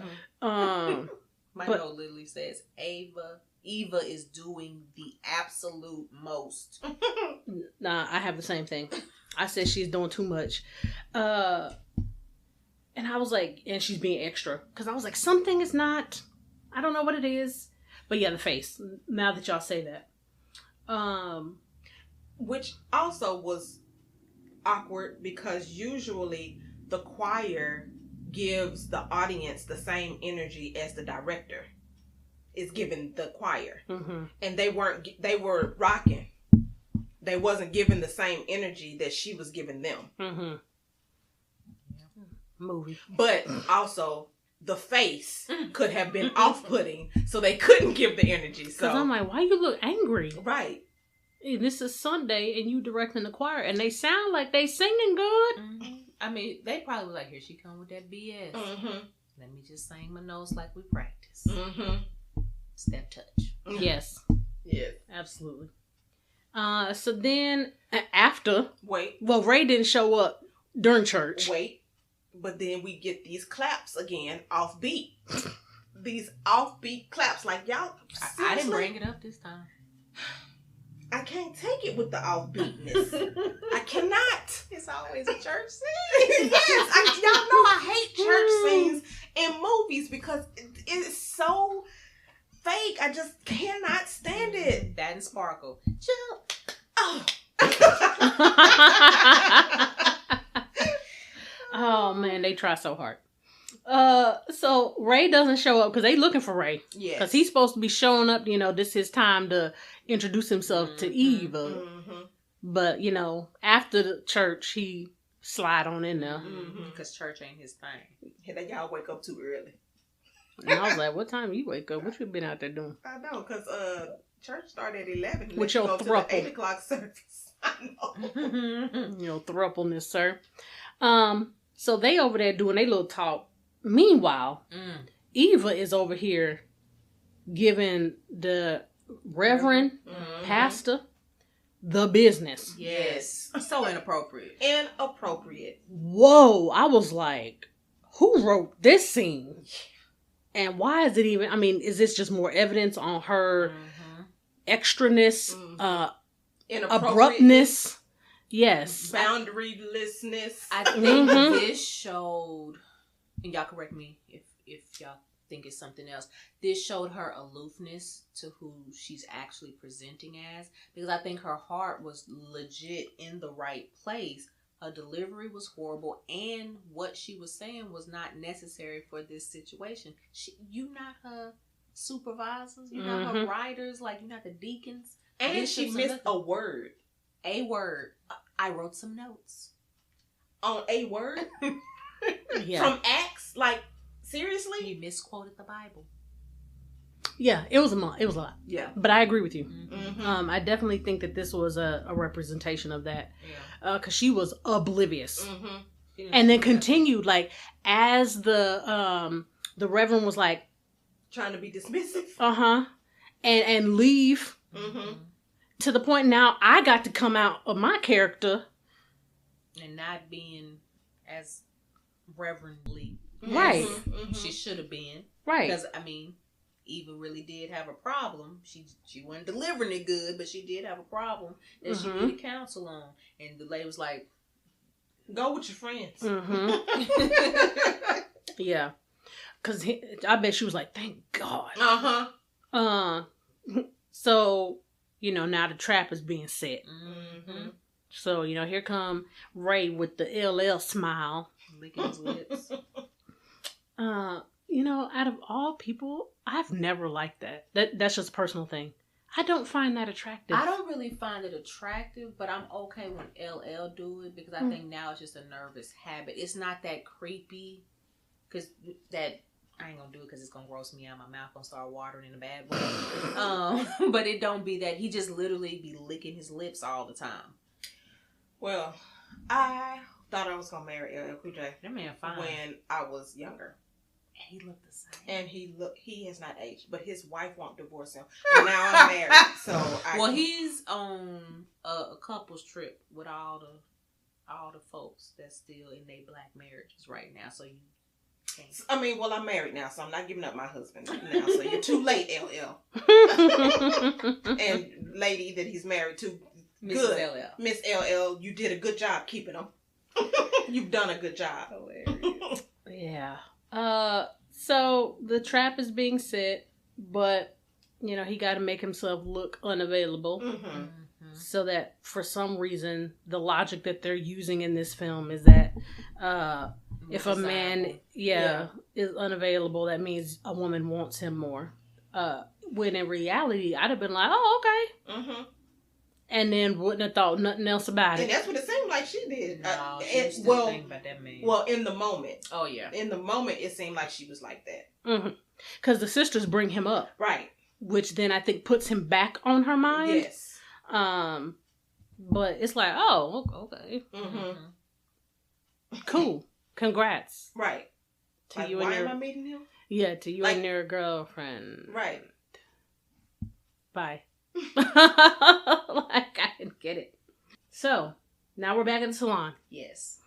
And the sisters are now talking about what was Jacqui being a big baby, and trying to hoard Eva to herself, which she was being a big old baby. She was, but she is the baby. That's how they act. It was funny. I was glad this scene was in there so that we could really see like their dynamic and how they are with each other, because we really haven't gotten to see that. It's just like how Eva is to them and how they are to Eva. Yeah. So in the course of all this little chatter that's going on, Eva blurts out that I'm moving to Chicago, which then becomes a dead silence. Right. Like, what? Cricket. And then, of course, now Jacqui starts being the baby and being selfish and trying to, I don't know, guilt trip. I couldn't tell what it was. Yeah. I think it was guilt trip. Yeah. I think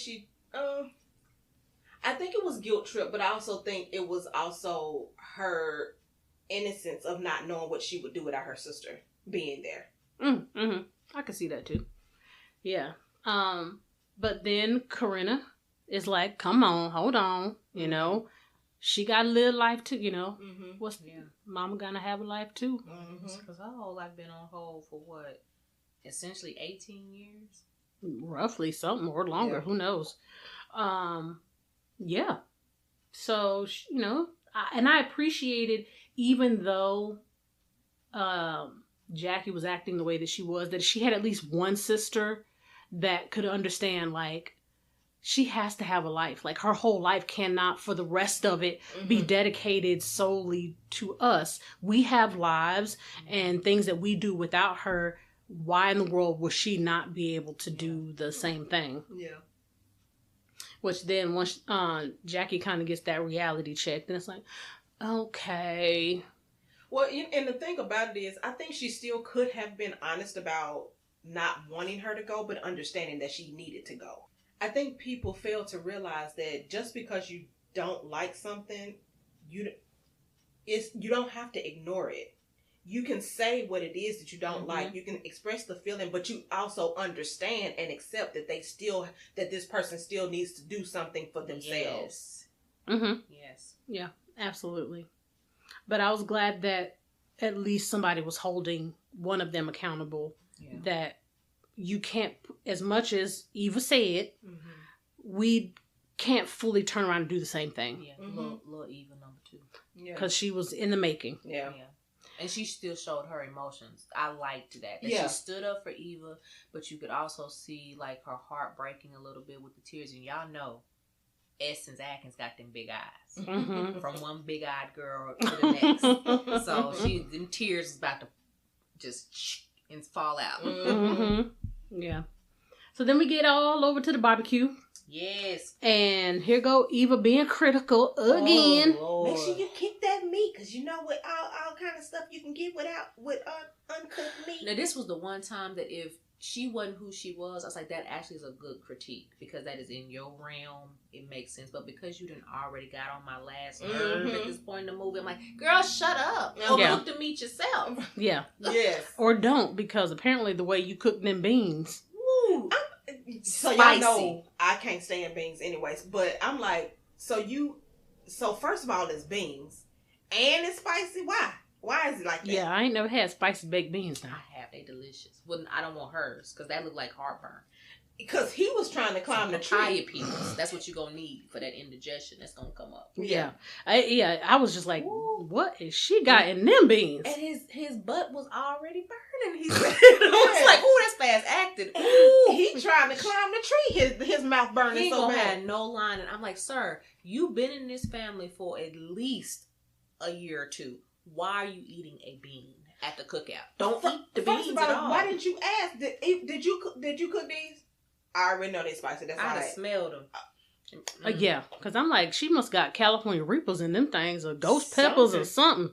I was like, what kind of... Because that ain't just cayenne pepper. Right, right. And while Eva's watching all this go down, she's over there like, well, that separates the men from the boys. No, ma'am. Those are taste buds. Right. We all have them. So he don't have to go to the hospital. I know. Maybe that's why he having issues, because you done messed up the lining. Exactly. Also, within this set of scene here, you get Kareenah kind of trying to talk to her about being more approachable. I could appreciate that too. I was like, that's good, sister. Because that brought me comfort in the movie to let us know as the viewer, she ain't getting away with everything we think she getting away with. She is getting checked. We just ain't seeing it. And it's a gentle check. Yes. Yeah. But it goes back to what you said, that the sister do the same thing. What's her name? Kareenah does the same thing. But in a gentler way. Yeah, it's just nicer. That's all. But I did like that she was checking her, like, man, you guys soften it. Can we soften this up around it? Take some of these chips off this edge. Right. And knock some of that off your shoulder. And then Ray shows up. Ray's boom boom room.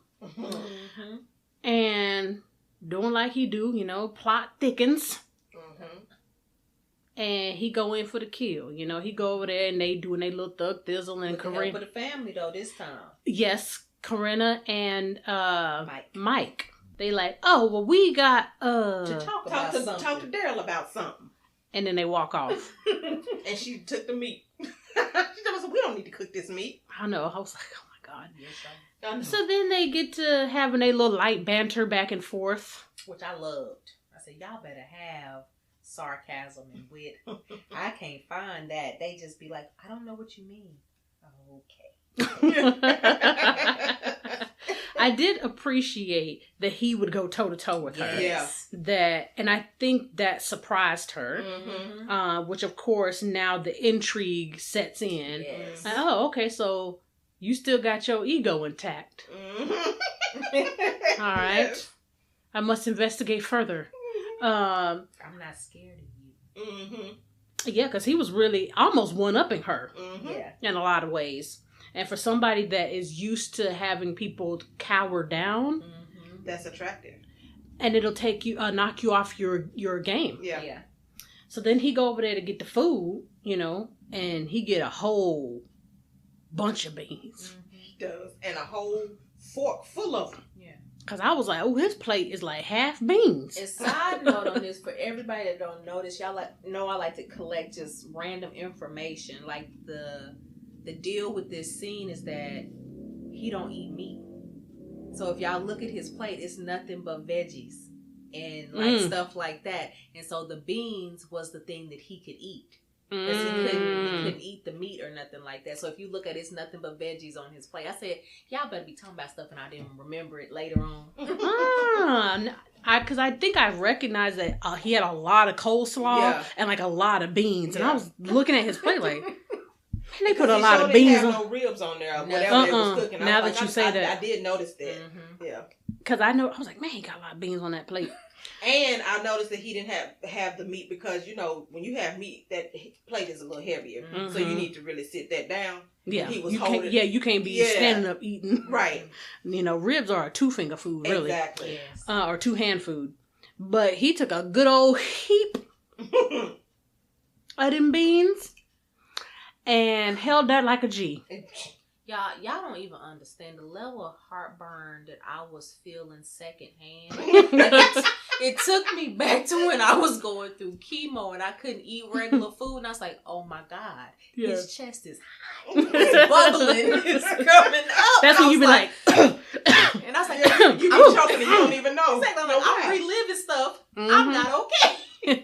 But he was like, that's good. And they took a whole second. And she just standing there like, I could take your clothes off right now. Climb right up on top of your head. You a manly man, huh? Girl, the way she was looking at him and the way he was looking at her, I said, but please don't kiss no part of her body. Put them beans in your mouth. You gotta brush your teeth. Rinse your mouth out with some water. Go drink some milk. And some whiskey. Yeah, I can say. Go eat some bread. He needs some milk. some bread dipped in the milk. Okay, because I was like, she about to grow hair on that man's head with as hot as them beans were. But the way he licked that fork afterwards, yes, I said, this is not pornography. Don't do this to us. Why are y'all doing this to us? It's a little soft core going on. Okay. I said, okay. Oh man, I liked it though. Yeah. So then they schedule their little date. Yes. And then Jacqui over there, I don't like him. He got little beady eyes. Shifty. I was like, Jacqui, your eyes beady. She did. You over there just being spoiled. Basically. Right. Let your sister have a man. Talking about he being shifty. I was like, Lord have mercy. Let her be great. Mm-hmm. All right, so then they go on their little date, but he's late for the date. A legit reason, though. Yes, but he was late. And he had lilies, which is her favorite flower. Mm-hmm. Somehow, one of the guys must have told him. Yeah. And then she invite him in. I was like, okay. That's a little trusting. Girl, for you to be so hard, tough exterior, you let this strange man into your... First of all, you let him come pick you up. And you let him in your house so you can go change clothes? Different era. Come back. Come back. In 2021. Okay. Come back. It's 2003. Because that gave me anxiety too. And then I kept looking at the movie like, ain't nobody got no masks on. Y'all too close. I was just like, woo! So then, they go outside and she think they about to get in this nice little... What? him noticing the artwork and yes, and stuff like that. I was like, you better be paying attention and picking up on what you need to. Because he said something about the horses. Yes. Mm-hmm. Yeah, he noticed that she likes horses. Yeah. So when they go outside, she see the little red thing, thinking they about to get in there, and then she trying to give him all these stats about cars. This is a dangerous car. And he like, oh, okay. But then here come this meat truck. And she was like, really? Really? Yes. This is where we going in. Defenses being broken down even more. Mm-hmm. Yeah, because you know what? I could appreciate her for not being like, I'm not going on that date. Not in this. We can walk. But she was a little, but she still went. Mm-hmm. You know what I mean? She got over it. She was able to pivot. Yeah, because she was getting ready to be on that poetic justice. That's how she was when she initially saw it. Mm-hmm. And then they started singing what was Sweet it? Thing. Yeah, I was like, which was ironic considering just the other day was the verses with Shaka and Stephanie Mills. Oh yeah, it sure was. I heard about that, but I was like, oh Jesus, would they hurry up and stop singing? She cannot sing. She was tearing my ears up. They was bleeding a little bit, like a little. That scene made me laugh. I mean, made me smile because it was like, oh, they having fun. I liked it too. He broke her down, not in a bad way. Her defense softened her. Yeah. But even before that, I liked that he stood his ground on why he was using the meat truck as a transportation. Yeah. It's a company car. I can use it. It's free. I'm saving up for a home. I'm working on getting a job promotion. Like he's telling her his plans, dreams, his plans, like what he wants to accomplish. He's including her in the vision, and he don't even know he's doing it. Yeah. Right. I did like that. Yeah, I really did. I just hated that they were singing. I loved it. I love that whole scene because he was softening her up. Yes. Now, if these was real folks in the privacy of their own home, I'd have been all for it. Now, this is when I was watching this scene, why did I automatically be like, oh, this is Dr. Jones Hines and her chocolate drop. That's where my mind automatically. I said, you better be in here recreating. That's so funny. That's funny. That is hilarious. Yeah. So then they get to the restaurant and they're having dinner. And more of the same. He's continuing to get to know her, soften some of her trust issues and all that kind of stuff. Yeah. Pretends to choke. I thought that was cute. I was like, you just wanted a hug. Why you just ask for a hug, sir? Or a touch. Me. I know it. You already done scared the bejesus out of him. So then the manager shows up and she realizes that the manager is somebody that she failed an inspection at a different restaurant. The fences back up immediately. It was over a broken light bulb. I mean, it is a safety hazard. Yeah. I'm not saying that she didn't need the mark, but ma'am, you can't fail a whole restaurant because of a light bulb. Right, girl. So now she don't want to eat there because she believed that they may have done something to her food, possibly. Well, the lady said she insinuated. Special sauce. Oh, so it's gremlins in my food now? Yeah. Gots to go. Right. Yeah, like she said, beans with legs. So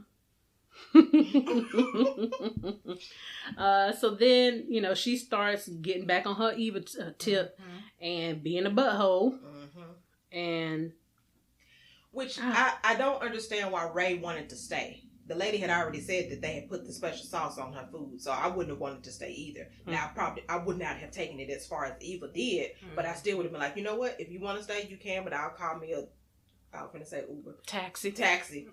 I think he's more chill, and so I think his issue is more steeped in the theatrics of it. And because I remember him, I don't think he said calm down, but he was like, hey, bring it down or something like that. Yeah, he did. And I can understand him. I mean, and I get that he didn't want to end the date or he didn't want to, I get that part, but I would have just took her somewhere else. Yeah. Because the lady already said it. Like, you heard her say. Mm-hmm. And even if she didn't, because I'm sure she probably didn't know they were there, she still insinuated, and it looked like they were eating a salad. So if that wasn't their main course, it was going to be worse. It was going to, yeah.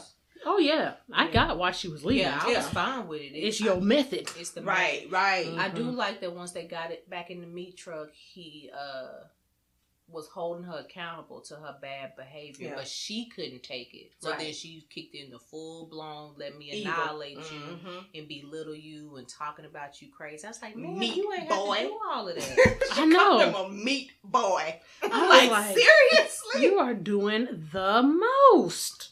Like, everything you doing is on 10. Mm-hmm. When this is like a level 2 situation. It was just your a lot. Your little 18-year-old just be popping out. Yeah. Mm-hmm. Well, and we've talked about that before, being fixated at a certain emotional age based off of a trauma. Mm-hmm. Yep. And that's definitely where she was. Now, I don't know if I'm missing some stuff in between this and the second date. She called her sisters. Oh, that's right. 4-way. Oh, that's right. And then the men got back on him and was like, what are you doing? Mm-hmm. But I was like, in this situation, it was totally called for her to be able to 4-way her sisters. Like, this is a traumatic date for her. Mm-hmm. She's going to lean on the people that she has available. Mm-hmm. I get them being upset because they was all doing their thing, progressing in their relationships in the areas that are their character issues for this movie. But y'all can't really be fully upset. Good. This was not a great date. Well, I think that I do agree, but I also think that they were upset because it's like, Ray, you supposed to have this in the bag. Like, what you doing, man? Mm-hmm. You wasting our money, right? Mm-hmm. This is not giving me a good ROI, right? But he sees her again at another restaurant. Yes, he does. Yes, and at the Asian one because she's like compromising, and she added Confucius this time because it was an Asian restaurant. Wow. Woo, not aging well. So then, they have a little back and forth again, and he offers, a second date, and whatever she want to do, whatever, it don't matter. Now, mind you, my head went somewhere else after he said that, but so did he was smiling. But she said horseback riding. Before we go into that section, there's a montage that happens right before that, in between these scenes, and it kind of showcases the loneliness that she has and the strict organization and structure that she has in her life. Like, there's no room for her to just live. Like, she is struggling. Yeah. One of the things that I wrote in here about why he was asking her out on a second date, I was like, was it intrigue? Was his ego bruised? Was it a combination of those two things? I feel like he genuinely liked her, though. Because he didn't want to end the date. But I think he is baffling with some of his own stuff. But I think it was still way too new. Even when he approached her, he's like, well, I can't really go off nothing but you cute. Oh, because when he said something about her body. And I think he's also baffling with that, but also baffling at the fact that he's being paid. Yes. So he does have to put out. Yeah. True. She did open up a little bit, which made her a little bit more human. But yeah, when they were on that second, I'm talking about when they're on the second date. She opened up, riding the horses. She did open up a little bit, but then started clamming up as soon as he started asking her stuff. Like going deeper. Then she was like, yeah, door shut. Lock. Yeah, because we find out that she really had a desire to be a horse trainer. And she probably would have been able to be that if her parents would have lived. But she sacrificed all of that for her sisters. And didn't come back to it. And that was what his question was. Yes. Why didn't you come back to it? Yeah.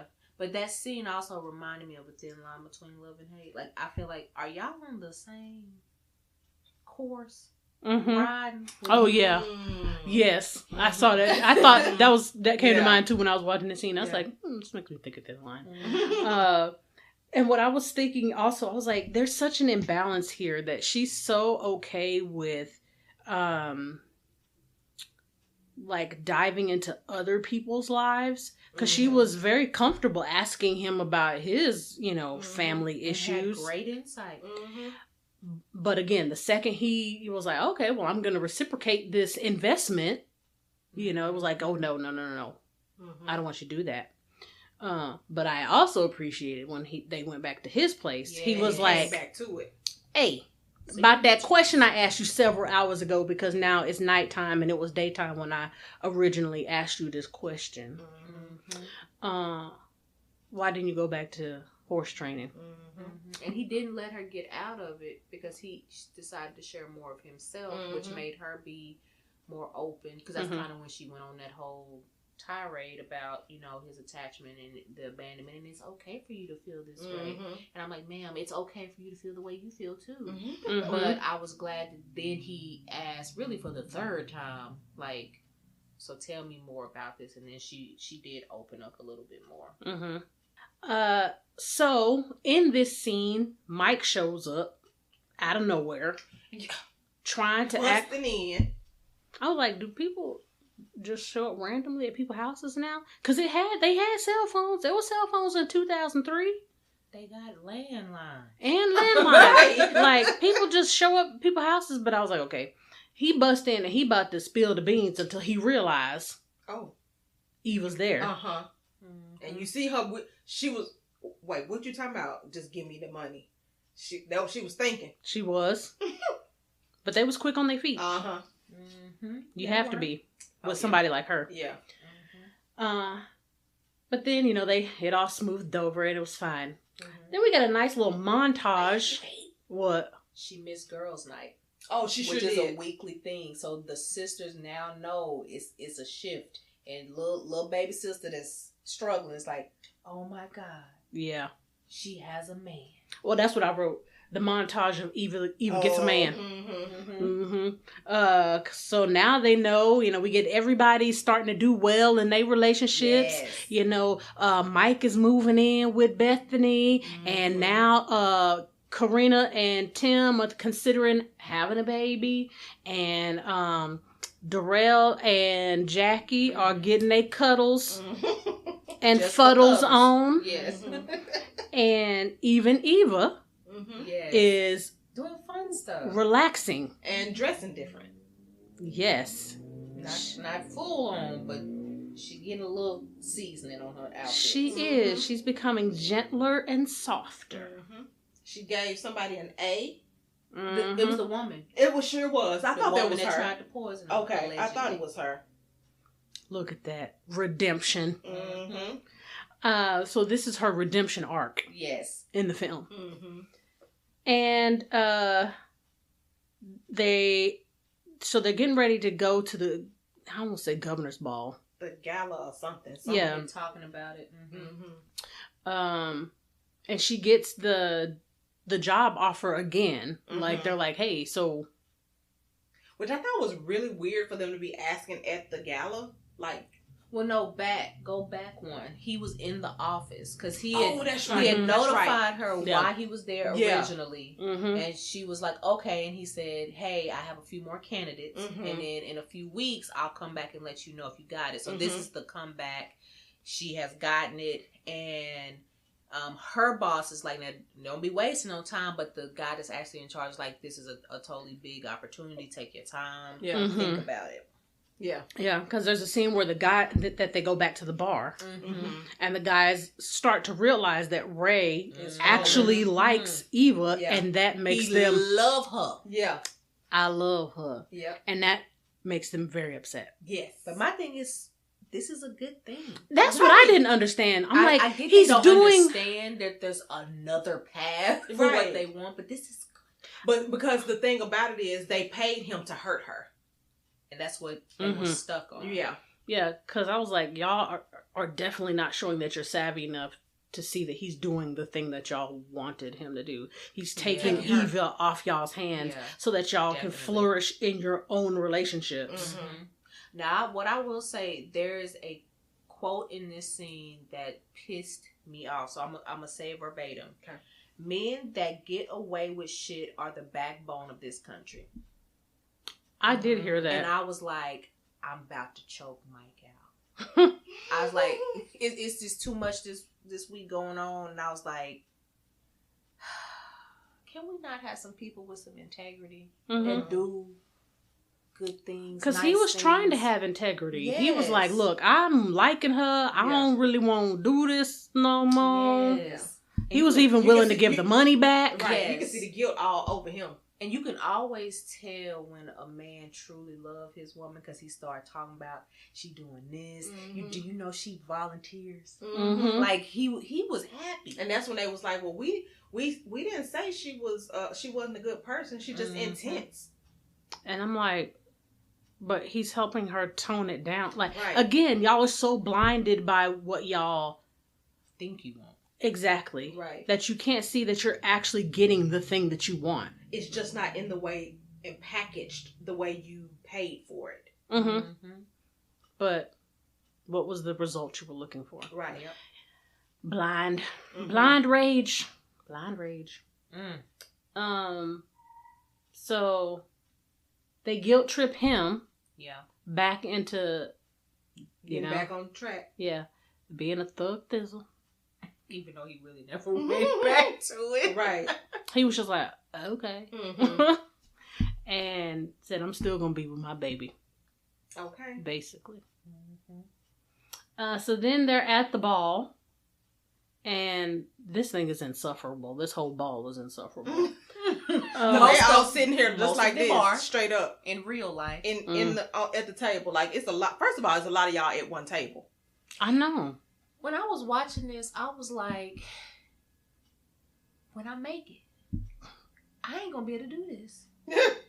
I'm not. I'm not this person.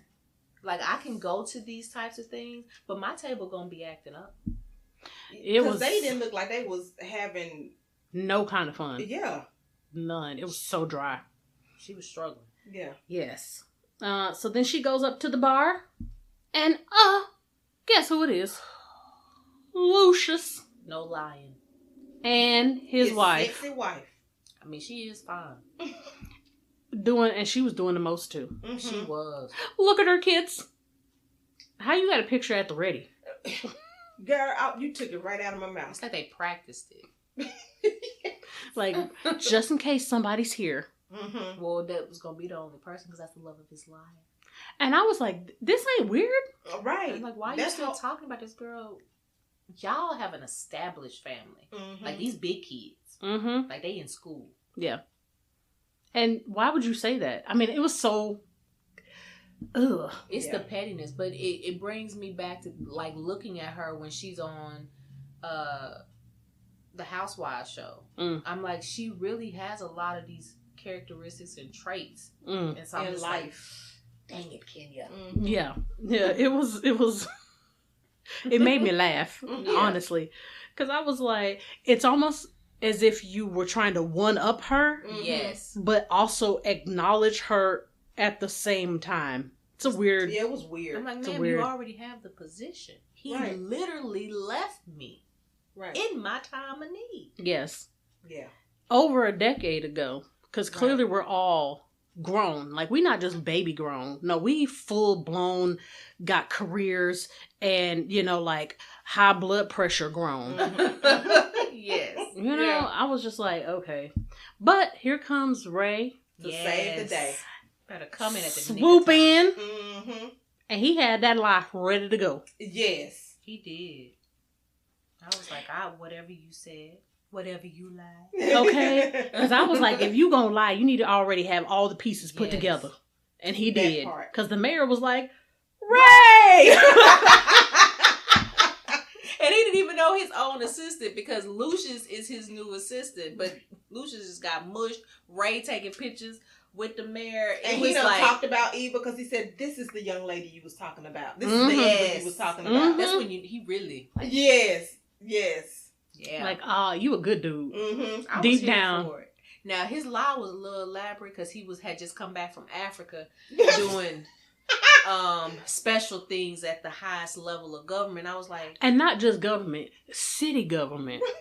Because they ain't doing that, sir. But I get where you was going.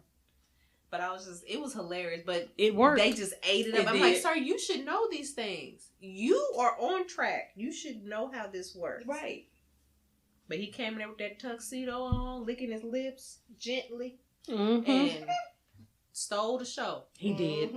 I need to go back and watch it because I definitely want to see how Kenya's face looks when he walks in. Because I don't ever watch her face. I watch Lucius' face. So I need to go back and watch it just for that. Yeah. But she definitely was not feeling him after they walked away. She was like, I know. Close your mouth. He was like, yes. He was staring at this woman butt. Mm-hmm. I'm like, I'd have knocked him. Yeah, she did act nice. Yes. Cause yeah, no, even my 2021. Oh yeah. Mm-hmm. If that was my husband, yeah. If you don't stop looking at her, she said something. I'm gonna knock your eyes out or something like that. Something like that. I said that was very black woman. Mm-hmm. I'm here for it. Yeah, a woman after my own heart in that particular moment. You know, I love that she and Ray were able to, you know, basically give it to Lucius and his wife. Mm-hmm. So as they was walking off back to the dance floor and stuff, she was feeling all good. You know, I'm feeling myself. I thought it was really good that, you know, she showed him appreciation for coming in to like swoop in and save the day. Yeah. And that she was happy that he was actually there. Yeah. You know, I agree with smiling all hard. I like that they was having that little dance conversation. You know. So you know, in this part, they really kind of get to talking a little bit more on attraction. There's some flirting going on. The energy is electric. Because I think, and I could be wrong, she's really seeing him as like a man now. Yeah, I agree with that. Yeah, you know, versus like this is just some dude I'm talking to. You know, okay, we cool, we kicking it, but this was like, oh, hold on, right? She really likes him. Yeah, and he's fulfilled a spot in her life that no man ever could. Like he protected her. He took up for her. He took up for her. He chose her. Yeah, and so that's the first time that's happening. Yeah. So, you know, the energies is flowing and the juices is getting to flowing. And they talk about ways that, you know, we kind of prune when we're attracted. And the dip, apparently, oh my gosh, that awkward is one dip, way they man. do that. So then he proceeds to dip her awkwardly. And then she goes, oh, well, let me show you a little something. Right. And then proceeds to dip him. With the full palming of his head. I was like, awkward. they had to have him like on a rig or something. Because I'm like, how? Or maybe he got good balance. Okay. Like himself. Like maybe he held himself up. And helped himself back up. Well, I think she helped a little bit. Yeah. She's strong. That, man. He looked thick, man. Yes, yeah, that was in his thick days. Right. I was like, man, I don't know how she did that, but she did that. So that let him know, like, hey, it's on. Right. So then, that's hilarious. Yeah. He just let her be awkward as she was. So then they go back to his place, and they's getting hot and heavy, but all of a sudden, the guilt starts setting in, and they do as movie plot suggests. I can't do this. I have something to tell you, but I'm not going to tell you. I'm just going to keep wasting more time and not say what I really need to be saying.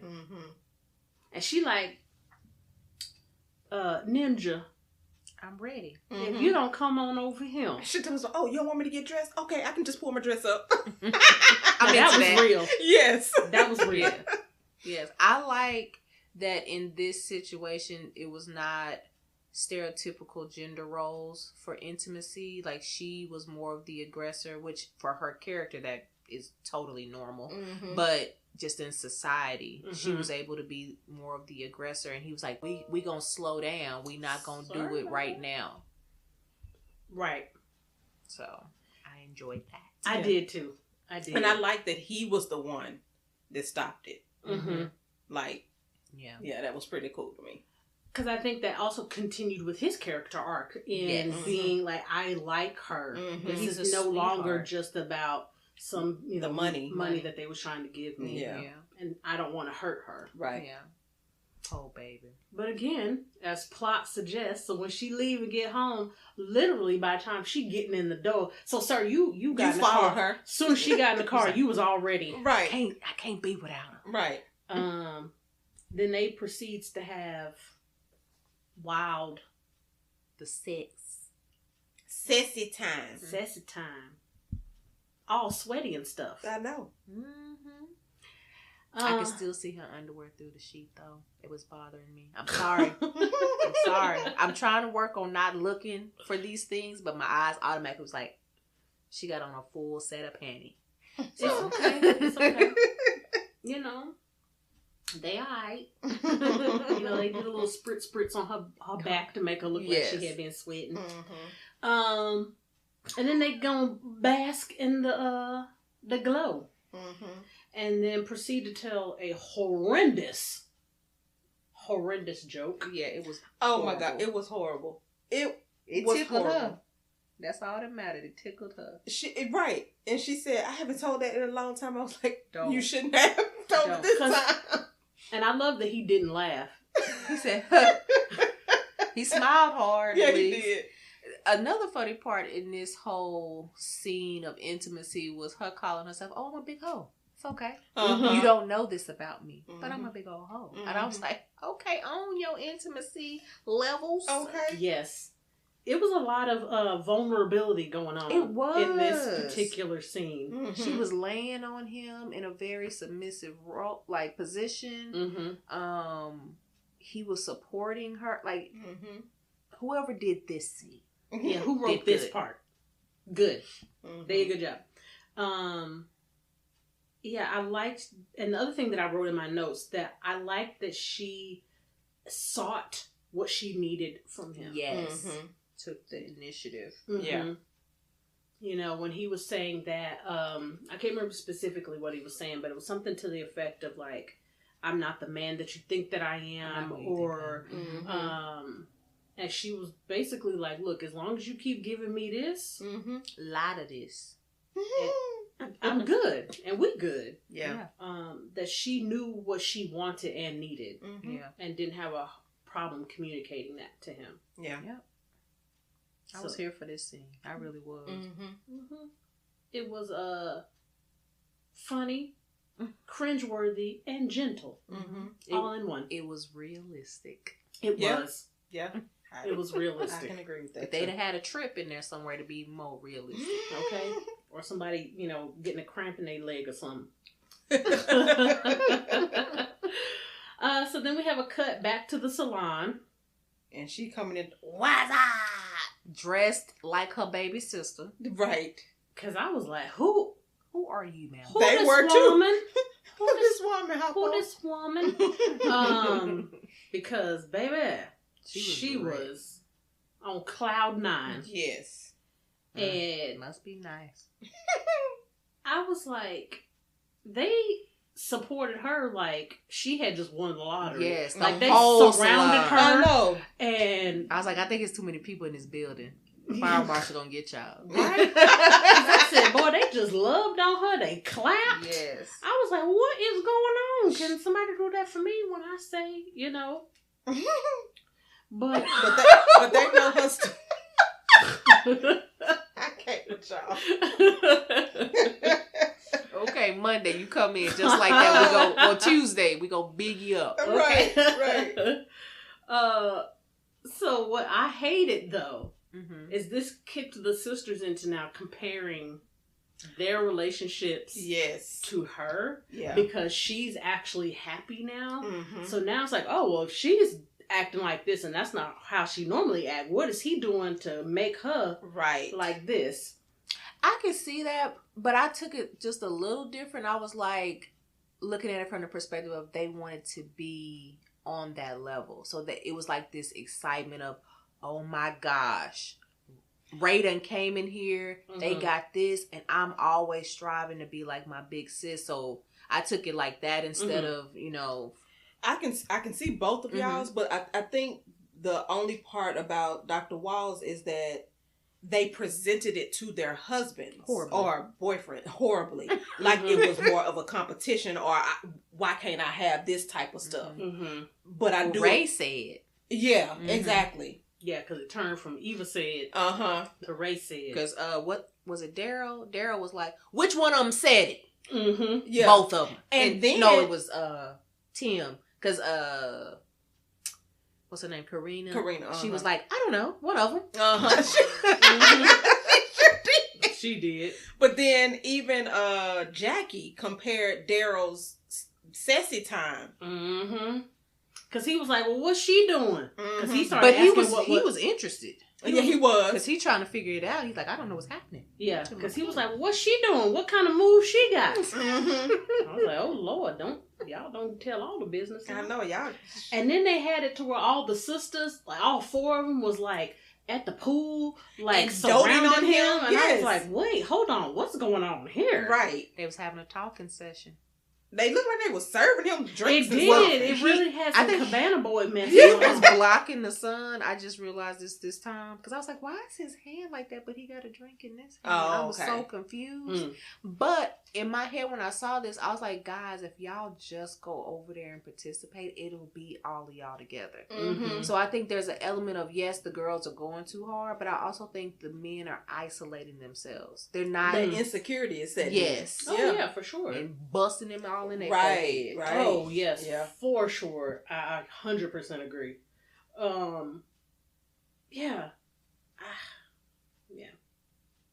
You know, the one thing that I kind of I liked and disliked about that kind of little montage there, I like that it helped the girls see that it was okay for their sister to have a life outside of them. Yep.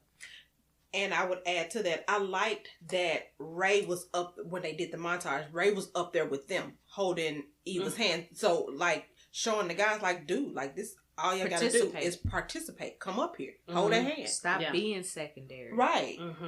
Because these women love y'all. Exactly. And they obviously they know how to wholly love because their sister has taught them that. And if the evil one, you know, just going off of what they think, is able to do this with this guy, y'all can do this too. Y'all are already established. Right. This is a new relationship. Right. Absolutely. So, of course, this makes the men really uncomfortable. Of course. And now they think he going back on their investment.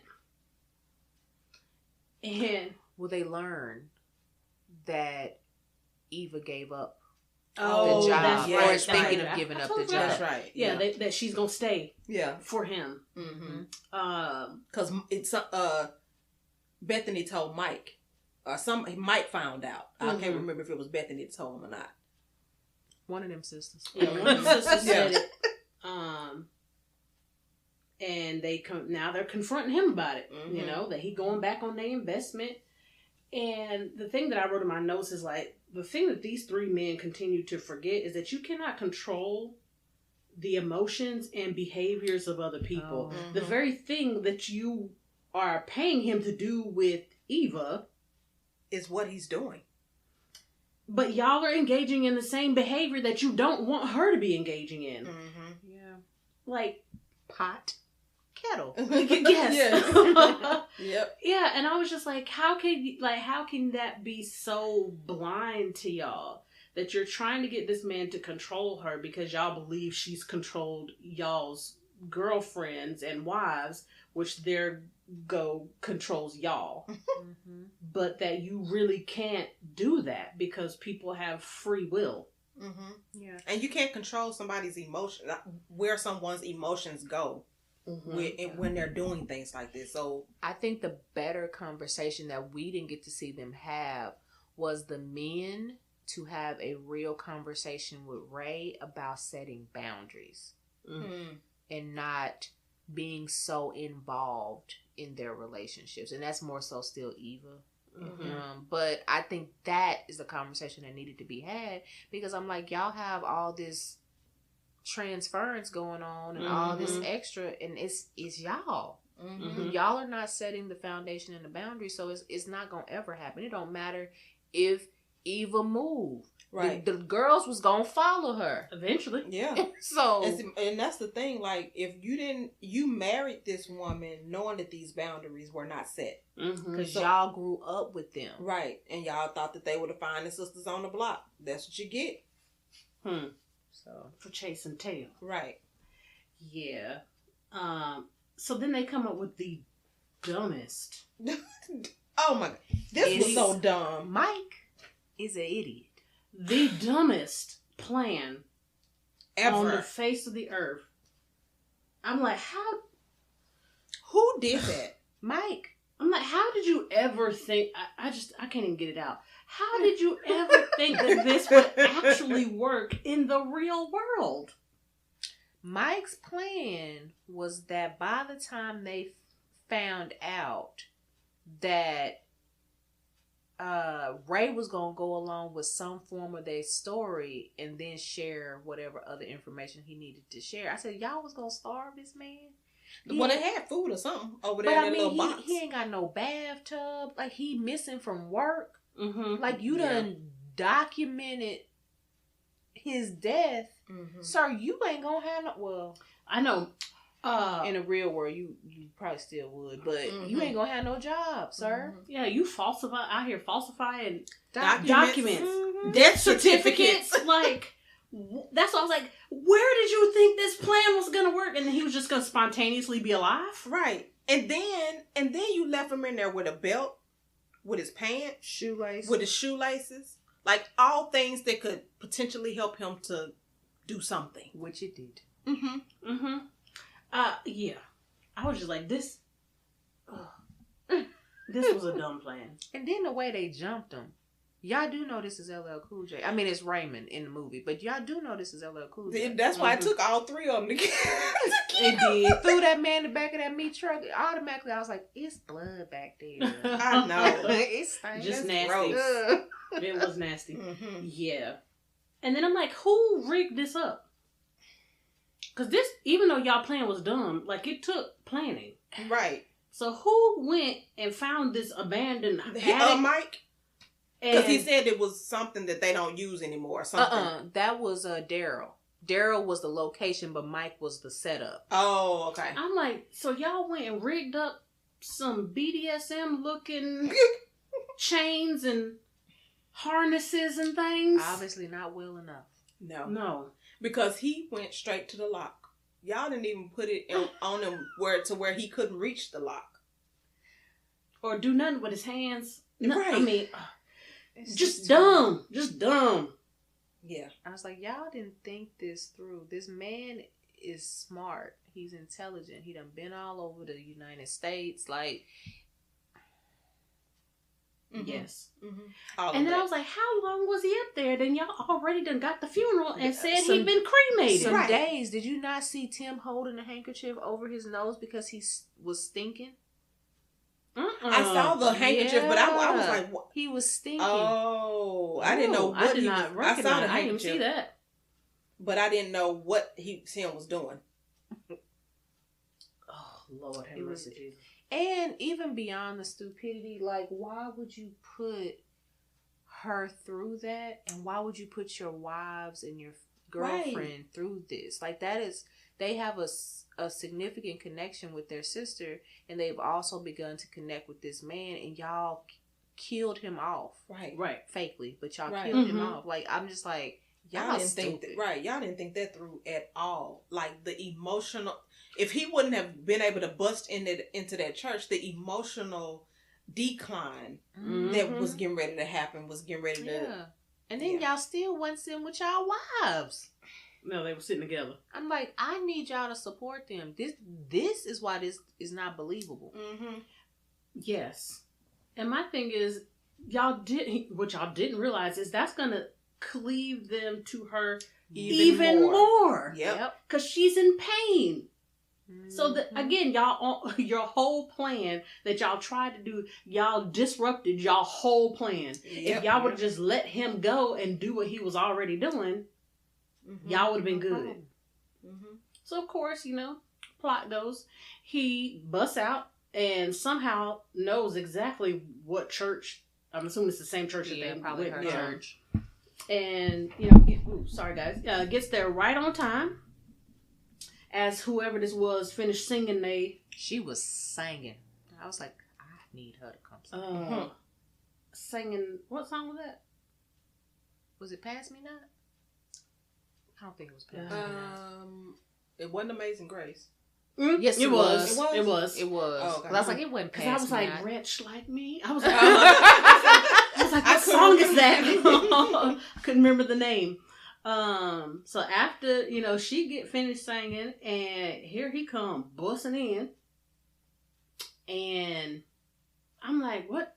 First of all, none of y'all was shocked enough for me. Right. Except for that lady that screamed. Yeah, that scream was hilarious. I was like, man, why are you screaming? You don't even know him. I know, because I was like, y'all not shocked enough. Y'all believe this man is in this urn. Mm-hmm. The only person that looked shocked was Eva. And she was just like, stunned. Yeah. She didn't know what was going on. And then y'all still trying to lie.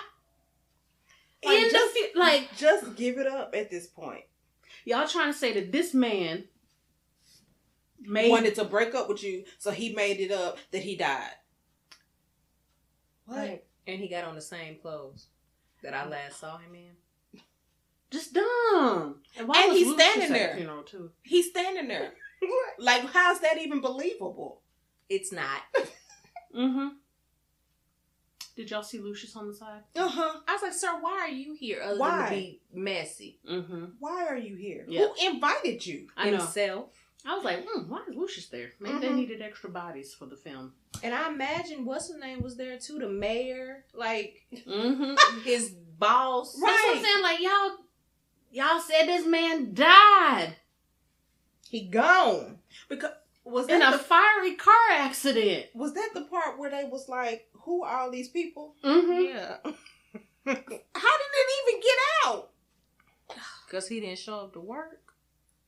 And then they said, call Eva. Well, he died. Ray died. Yeah. And when she passed out, when they told, I was like, oh, this is so bad. This is so bad. That didn't tell y'all right then, we made a mistake. Yeah, we probably shouldn't have done that. Nope. They said, keep it going. This is perfect. It's working out. Double down. So, of course, now Ray confesses and tells the truth, and she punches his lights out. Deservedly. Yeah. I'm not gonna lie, the petty side of me did not like the response of the sisters to their husbands when it came time to forgive. Oh, they forgave them real quick. Well, at least from the movie. 3 weeks, I think they said. It was too quick for me. I would just have some real trust issues. Yes. You know what I'm saying? Like, this is a master scheme. Now, I get Tim and Darrell. I get they probably would have got forgiven a little easier because they were not the masterminds. But Bethany, I don't know how she accepted their proposal. Because I'd have been like, nah, we need to go to some counseling. We need to go talk to a healer or something. Because, she real. Yeah. Yeah, because I y'all seen that meme where Homer Simpson fade back into the bushes? Exactly. Or sponge out. Because that's a lot. I get it's for the movie. I get that. Yes, but this is just so... But real life? That's unhealthy. Like, you starting off knowing that this man just plotted this whole big lie. I'm like, this because is an episode of Snapped. Your sister. Right. This is an episode of Snapped. It is. And you did this for money. Because you don't like my sister. Yeah. I mean, there's so many layers there. That's why I was like, they just got forgiven. All because Eva came in and said, my sisters love y'all. And then the sisters came in and said, we love y'all. And I'd have been like... And they dissolved the fund. They did. Evenly. Because it was going to go all to and her. that made me question his proposal too, because it's like he didn't propose. I mean, now granted he could have been planning, but still, it looked like you didn't propose until after the money was dissolved. My thing is, sir, you still ain't getting it. Right. Because it was hers before the marriage. Right. I'm like, y'all doing fine without it. I imagine it's going to go into some other type of trust or high interest yielding account. Like, no, get somewhere and sit down. It just was a lot. It's the trust for me. All the way around. Both of them. So then somehow in the midst of all this forgiveness, Eva leaves. Yeah, she vanishes. Yeah. Please. Yeah, she definitely pulled that Batman on them. And moves to Chicago. Yep, for her good position. And now Ray, is running around crying in the rain because he want that old thing back. Yeah, showing up at the job with a horse, a whole horse. Well, even before that, with the sign. That's what she was saying. The little cardboard sign. Saying, "Forgive me, please." And of course, her whole office was at the funeral, so they laughing at him. Because I'd be like, what kind of mess you got going on in your life? And I'd be like, you an inspector? Oh. You know how people do. But, of course, he got to do the big grand gesture at the end. So he come into an office, and I don't know how he got this horse in there. Illegally. A big old white horse inside this office building that, bucks up and throws him off. And he looking just as bewildered. I mean, anybody would get thrown from a horse, but yeah, because I don't like horses. Oh, not in person. I like them on TV and in pictures. Okay, they're just huge. You don't realize how big a horse is until you're like, oh my god, this thing is gigantic. I mean, it could be a moose though. Oh, those are even bigger. They are like some prehistoric animal, but it's not. I'm like, I know this is such a left turn, but they are big. Just makes me think about the last time I rode a horse, and I was like, this thing is like 7 feet tall. Like, what is going? Why am I here? How did I get here? And get me off this thing, please stop. I don't know how to do these reins. Tell this horse to stop so I can get off. But yes. He bought her favorite thing. He sold his house, moved to Chicago, and he said, I'm showing up here every day. Until you take me back or I get arrested. He said, I gotta come every night to prove my love. And he did. Well, he didn't have to because she accepted him. But in my head, I was like, dang. You took Joe Mo's position and then you left him. You sure did. I was like, dang, he old. Now who he gonna give it to? Now, if he was smart, he would have expanded. Right. And he would have hired somebody to do the operations. Yes. But that's neither here nor there. That was 2003. He wasn't business savvy. At all. We're gonna say that's what they grew into. Yeah. We'll go with that. So then, the cops were like, yeah, you gotta get this horse off the street. As they're riding horses. Right, in Chicago. It's okay for them to ride horses, though. You can't ride no They're horse. licensed. So, then they ride off into the sunset. Between the police officers. After she accepts the horse. And that's her concession that she accepts him. And I forgive you. Yeah. And that's it. That's the end of the movie. It is. So what's y'all's ratings? We doing stars or she say this every time. Or numbers. ABCs? Numbers. 1 numbers. to 5. Oh, okay. I'll get it together one day in turns. Numbers. So overall, it's really like a solid 2.75. I concur. I'll give it a 3. I love the people. I'm just going to say this is not a slight to the actors and actresses because y'all have done movies and shows and everything since this and have been wonderful. So we all know that you all are great at what you do. And you can only do what the script allows you to do. Exactly. Yeah. But the movie, the execution, some of the plot points, some of the plot holes. Yeah. Yeah. It was missing some meat. It was missing some finesse. Mm-hmm. So it was pieces not quite together. Mm-hmm. Yeah. If the runtime had been maybe another extra 15 to 20 minutes, I think maybe you could have tied up some things and put a little bit more emotion into the film. Yeah. But, yeah. Other than that, I say 2.75. Yeah. I agree. Now, what I will say is content, as always, it had good content as far as like what it was talking about, loss, the relationship of the siblings, the relationship of losing parents in multiple ways, fitting into family. So they had that in there. It just wasn't fully flushed out. Mm-hmm. I agree. Yeah. But it fit with the time. Yeah. You know, that early 2000s type of film. Yeah. So I think if this was remade today, I think it would be very different. Yeah. Because I'm actually might have a slight darker twist to it. Mm-hmm. I'm looking at the box office and it didn't do bad for that day and age for this type of movie. It made $22 million. $22.5. Well, back then I liked it. Yeah. But looking at it with my 2021 eye. Yeah. Yeah. It's missing and some having things. some experience under your belt now. Yeah. You like, that's dumb. Mm-hmm. Yeah, but I'm thinking about how old I was in 2003. 19. 20. Yes. Mm-hmm. I remember being in Atlanta. So I was a grown adult. Yes. We was baby adults. Yeah. You know, just young, dumb, and, you know, the other parts. So, yeah.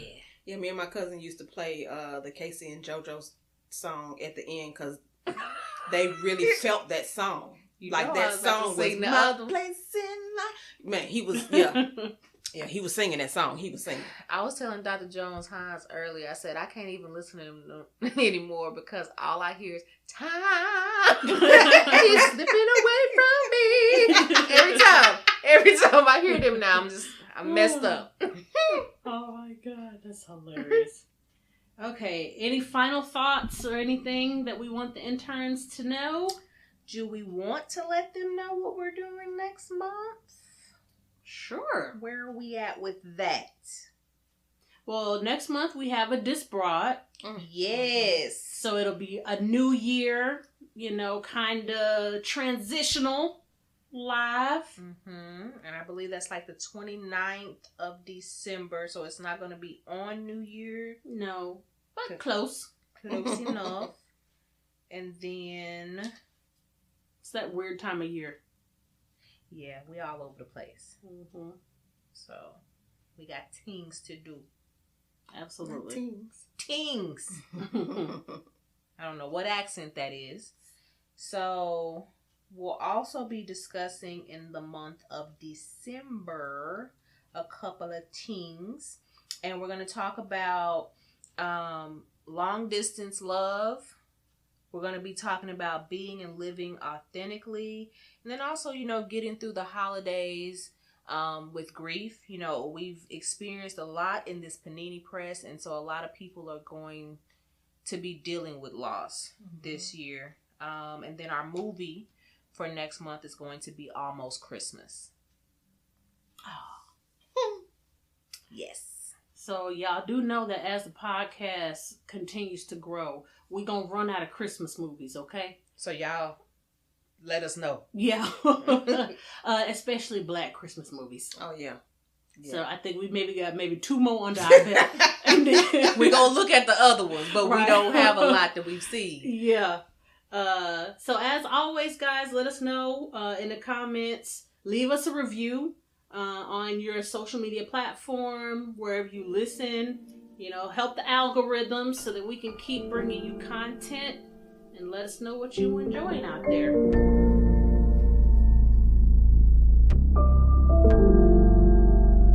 Must be this I have control. So, okay, interns, process your notes. Be sure to catch us next session and find us on all major platforms at the RePsychled Podcast. If you're a new intern, be sure to like, comment, subscribe, and share. Thanks for listening. And remember, we are shifting and reshaping our psyche through healing conversations and connections, one discussion at a time.